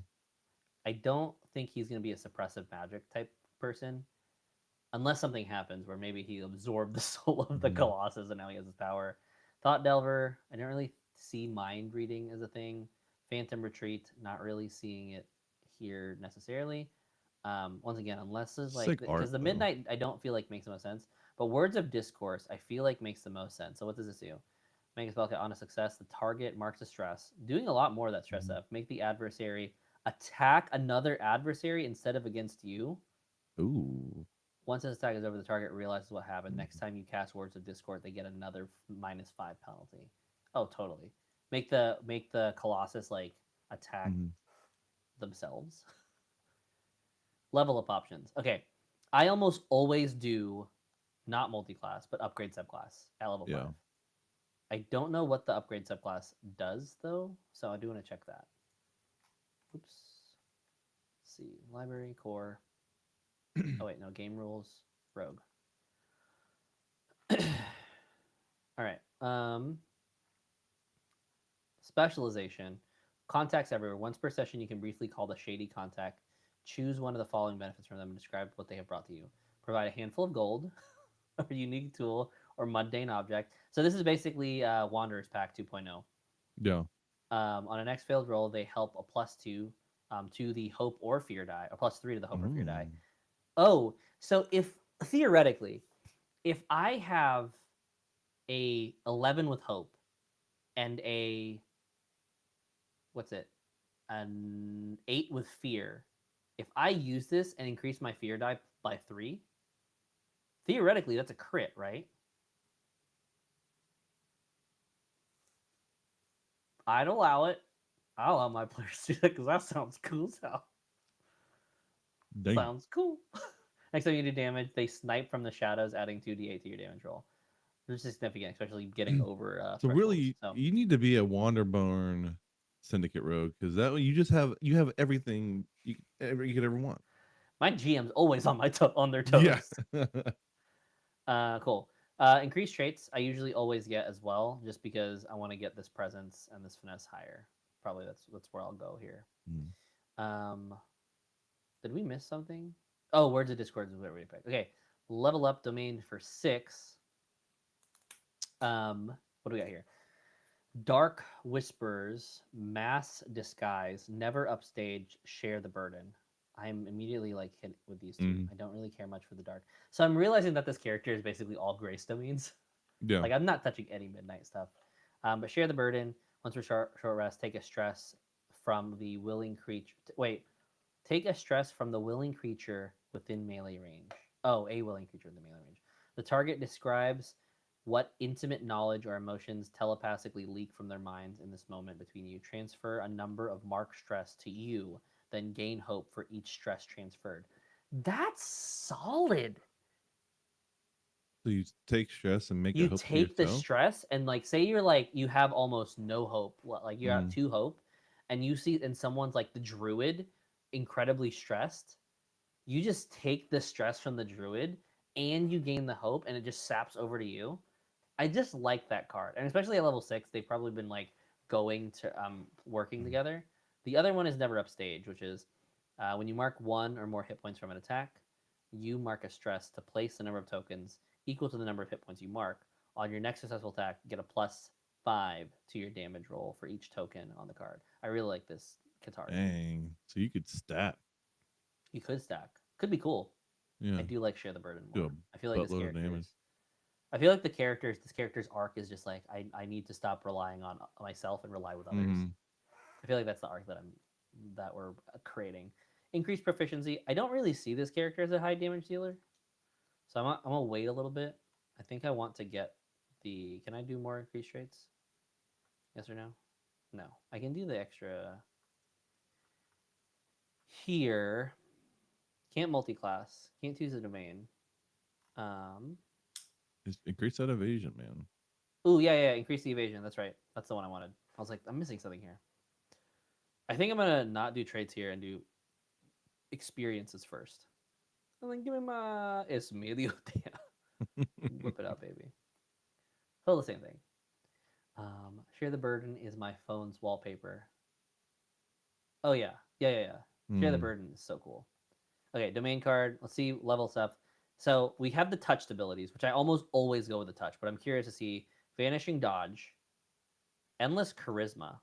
After you make an action roll to persuade, lie, or garner favor, you spend a hope to re-roll the hope and fear die. Okay. Not bad. I feel like that's a little underwhelming for 7, but vanishing dodge. When you make when an attack made against you would deal physical damage fails, you can spend a hope to envelop yourself in shadows, becoming hidden, teleporting yourself away. So just scramble, but yeah, I don't hate scramble, but not once per session. Yeah, really I don't hate that because I just imagine him just jumping far away really quick as soon as the land hits the ground or something. Yeah, I think that works. When 4 or more domain cards are loadout or midnight, I can't get this because I don't have mostly midnight. Most of my stuff is grace. So what's grace? You can mark an armor slot instead of marking stress. Mark an armor slot instead of marking stress. Oh, I feel like that's not that great. I feel like that's actually hurt, but it does have mommy. I mean, stress is fluid, and armor really isn't as much as. Yeah, that's possible. Yeah. When you force a target to mark a number of hit points, you can choose them to instead force them to mark a number of stress. So, could you theoretically take your pistol, fire it at someone's head, and then just cause them to mark the stress? Like it's a blank? Oh! Yeah. Oh, that's sick, actually. It's like you put it up to the mayor's head and you fire, but it's a blank and it just marks them all stress. That is kind of cool. Oh man, that's actually kind of sick. I actually do like that just for that part. The other part's just a little bit of benefit. I think Grace Touch just makes sense from how we're going. I will possibly go back to the other dodge one though. I might take an extra domain card then here. Yep. Which is Yep. I'm sorry, give me 1 sec. I drink a lot of water, so I have to pee a lot, everyone. Okay. I've had a gallon of water already today. So. Staying hydrated. Right. It's hot. All right. We'll see AJ here in a little bit. I'm going to grab a domain card and actually grab that second one for this character. Where's it at? Oh, wait. Hold on. Extra domain card? Why don't I see level 7? Is it only half your proficiency rounded up on domain cards? Let me see. It is. Wait. Choose a domain card of the levels of your lower domain you have access to. Okay, that, I think, is that a change? I don't actually know if that's a change. It might be, might not be. I'm not really looking for that anyway. So we're just gonna, hold on. Right here. I missed it. It's right here. Oh, Critical Role launch stream is booting up, 4 o'clock. We're just gonna be going for another hour, but we probably are gonna stream that and just refer back to it. We gotta finish this up then. Okay. Level up options. Gain a stress because I'm taking more stress on. Now we are going to take the obvious level up option here with mastery. Oop. Mastery. Where is it at? I feel like I should be seeing it, but I'm missing it. Upgrade subclass. Which the mastery for upgrade subclass now is going to give us your contacts everywhere. Oh, contacts everywhere 3 times per session. I also can, when you mark 1 more hit points, they can rush out to shield you, reducing hit points. Cool.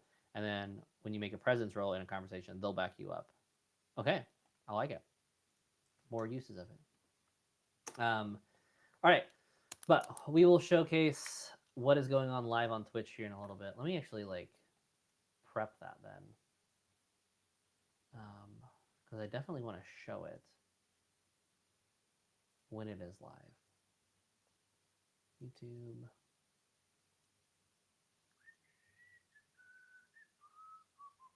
Let's see. Taking a second here to reset a little bit and set up some stuff on so we can watch the stream with you all. Come on. Load up. Is it just on Twitch or are they also streaming YouTube? Oh, they are doing it on YouTube too. 5 minutes here. Is there ever a case where multi-class is worth it? I think 2 upgrade points. No, totally. I think multi-classing, so there are a couple things that you get when you multi-class that are very beneficial. You get access to all the domain cards that you multi-class from that point. So say you multi-class um, into, what do we say? Say you multi-class into what a wizard. Now you have access to both Splendor and Codex. So when you're multi-classing, the really big benefit from it is you get access to more options. Now you can use that with different upgrade points. Like say you really don't need to increase your proficiency. Say you don't need to do um, you don't need to increase your health or increase experiences. Adding that extra bump up from or adding that extra availability of classes or features and domains is sometimes more than worth it. Plus, you get the foundation ability of um, the subclass that you multi-class into, and also the base features for that class. So you actually do gain a lot. So 2 upgrade points gets you the foundation, gets you the class features, gains you the hope features, and gains you access to more domains. So it does end up being worth it. Though I think me personally, I've always been a player that really likes having one class from levels 1 to 10 or 1 to 20 in D&D. So, okay, let's take a break then from this. We might not actually finish this because if this live stream's an hour, then yeah, if this live stream is an hour, but only one domain. Victor, you should get both domains when you multi-class. So you take the upgraded subclass of the card and then additional multi-class options, and so you do get both domains. So say if there is a shared domain, you don't get both. AJ's back. Back. So yeah, if you get the shared domain, you don't get both. What's it called? What am I looking for? So say you have a Seraph, then you're multi-classing in the Guardian. Since they both share Valor, you only get the Blade domain. But if you have 2 classes that are totally separate, you get both domains, making your total pickable domains 4. Okay, AJ, we're gonna take a pause, and this might actually run us all the way to the end of the stream. Oh, okay. Let's check. Let's take a look then. Let me look at the book.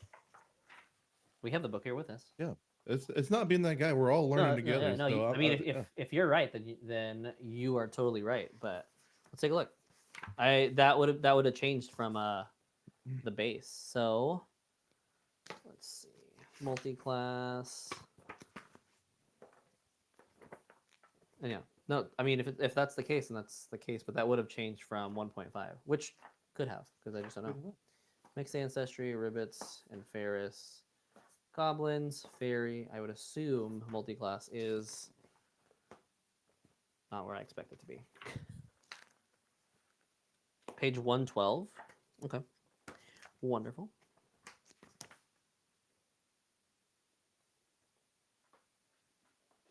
I think we have two separate 112s. We have two different 112s. Okay. So I'm going to do this real quick because I want to share this with the stream. And I hear them going. So give me 1 second. Share screen. If I just said gist.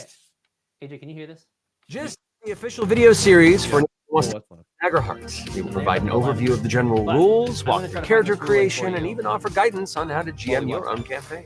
So share this with your friends at the table and follow along with the Daggerheart core rulebook. We've got lots more headed your way, so keep watching and enjoy getting your together. Getting your it's a pun, for fuck's sake! Oh, you didn't bleep that. That's cool. Get your sheet together.